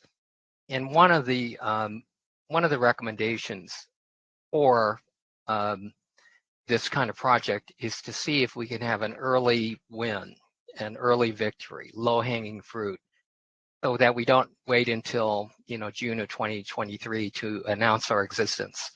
And so I think in that spirit, the chair was mentioning this. I think it's a great idea that we try to explore these things. And I think there are things that are coming up that we ought to think about. And as I said, until now, we've pretty much been flying under the radar screen. But I think when the part 1 of the report comes out, because it is so groundbreaking, and because it will issue with the imprimatur of the state of California, that's going to be a big deal.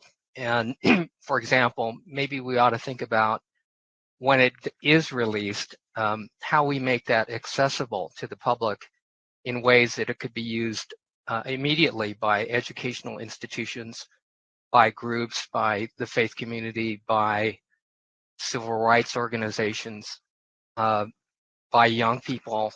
Maybe there are things that can be translated within it into bits and pieces, because it will have 12 chapters, but there may be a focus, for example, on housing or on public health that we heard today. I mean, some of these stories they're absolutely jaw-dropping, they're gut-wrenching, and they're so indicative of, how to the degree in which this history has been erased. And so the fact that some of this stuff, even though it's over 100 years old in terms of when it happened, the fact that, it's newsworthy today, whether it's Tulsa, or there was a Washington Post article on its research, identifying over 1,700 Congress people that were slaveholders, things that are part of American history but are largely unknown. And I think this is part of the task force's charge to educate the public. And this is probably what a racial reckoning means. That you have to take a look at what's happened and reveal it, shine a light on it. So I think, and that's something maybe together with the task force, the communications consultant and the DOJ, we can all work together and time this. And I think certainly that would qualify as an early win, a low-hanging fruit, that would get us, both on the scene in California and on the nation. The community engagement process, which Dr. Grills talked about, I think that is also an early win, because it's so unprecedented. The Japanese American redress hearings was a game changer for our community, really moved the needle of public opinion. I'm hoping for, a similar outcome when that starts. And that is also, I would call, an early positive, accomplishment. Friday, tomorrow, Lisa Holder and I will talk about the task force's exercise of its powers to compel state agencies to produce information and data. And that might also qualify as sort of something that the public will be very interested in, that will benefit both the task force's report and also public information. And this is in connection with race data tracking race of charging, sentencing, diversion decisions, and so on. And so we'll leave that for Lisa to present tomorrow, but that's also something. So I think within the purview of what we're authorized to do, if we think creatively, we can break off bits and pieces of this and then begin to work with the community, again, in no more than 2 task force members per topic, so we don't violate Bagley-Keene. But I think as Cheryl Grills has shown, 1 or 2 of us, one person in that case accomplished a huge amount. So, but it's in conjunction with non-task force members, other members of the public. So I think in the spirit of that Ohio State Divided Communities Guide, I think we can start thinking about how we can actuate and implement in an early way some of the mission part of the task force that we've been talking about. Chair Thank Moore, you so much. Yes. if I may be recognized. Yes, go ahead. On that point, Member Tamaki and all the members, when we circulate, I'll be speaking about this in a moment in my updates, but when we circulate the draft of the first report, part of the concept of the draft is going to be recommendations. So to Member Tamaki's point and suggestion, there will be opportunities for the members to add in various recommendations key to each of the chapters of the report for some of these points. It's not exactly the same as writing a letter, but certainly some of these recommendations can come out from the task force in report 1 in a way that will start to assert the recommendations. Those are obviously got to be voted on, as the whole report does. And so that will be an early opportunity for the members to contribute that kind of suggestion. Okay, thank you, Attorney Newman, for that clarification, and also thank you, Member Tamaki, for that incredible insight. I really appreciate that. Are there any other questions or comments from task force members on this issue? Okay, hearing no other questions, we'll move to our next agenda item, which is information item, Department of Justice updates. Attorney Newman, you are recognized. Thank you very much, Chair Moore, for acknowledging me so that we can provide this update. With today's update, I have just a couple of items to raise to your attention, and then, of course, we'll take any questions you have. First, I'd like to briefly update you regarding the current status of the availability of virtual meetings to the task force. We continue to operate under the extension that the governor issued through March.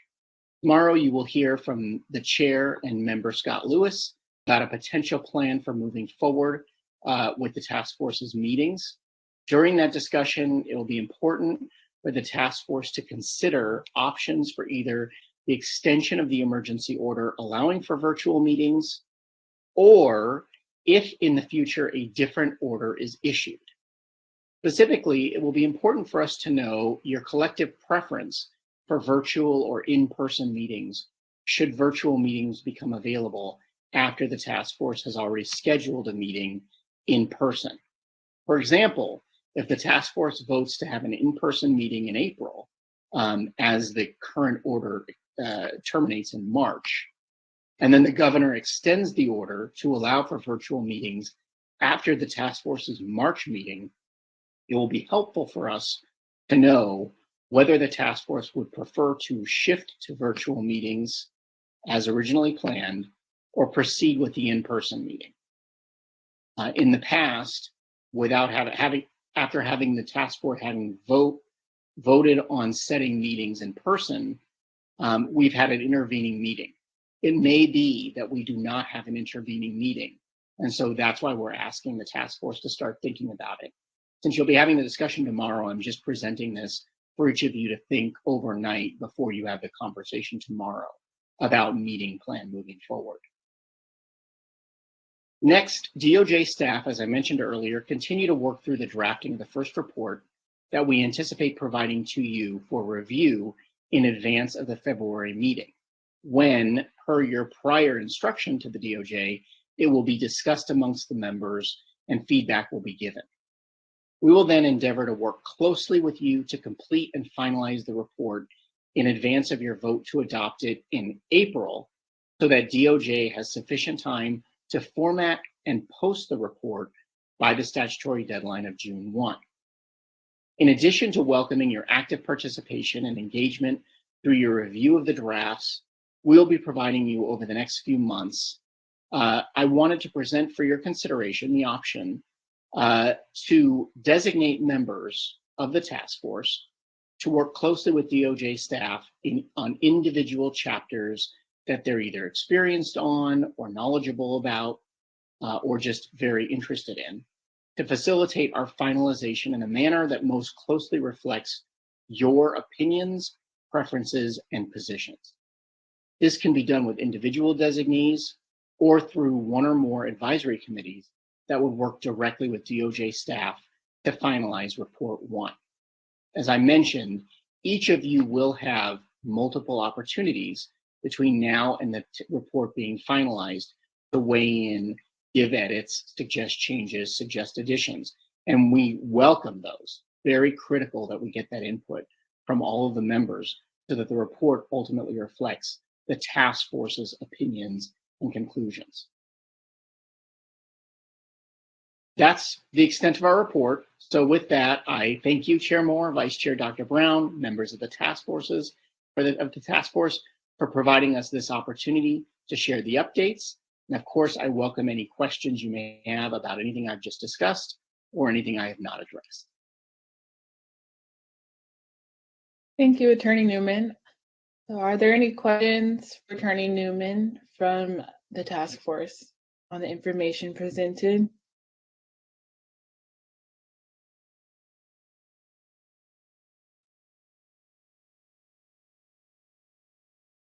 Tamaki, you're recognized. So with respect to task force members working with the Department of Justice to review the drafts, provide input, I mean, that seems like a good way to move the process along. Is that something that the task force should be doing before we end our meeting tomorrow, or is there a recommendation on how we go about doing that? So according to the vote of the task force in the previous meetings, you'll be getting a draft in the February meeting for your discussion, consultation, and further direction. It's not coming up for a vote, it's just a draft.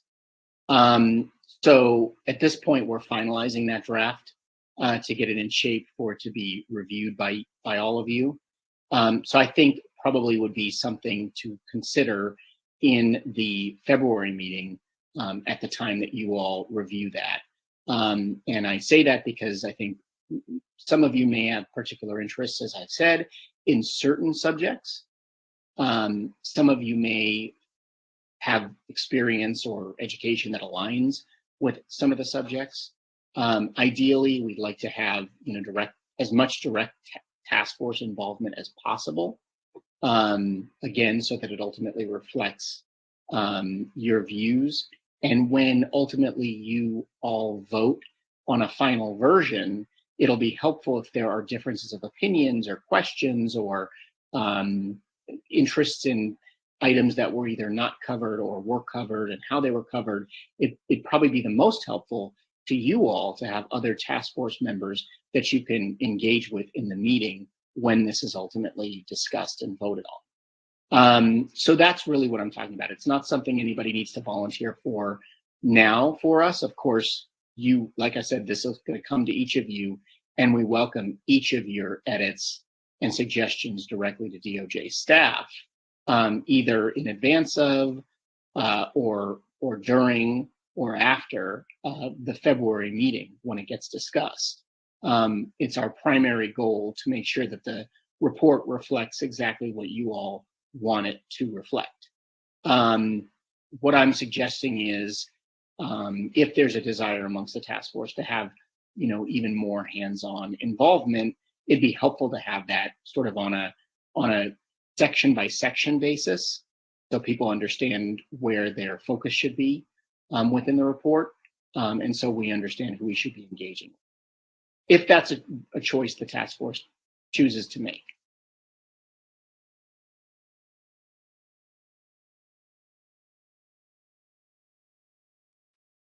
Okay, thank you, Member Tamaki. I had a similar question. So are there any other questions from the task force?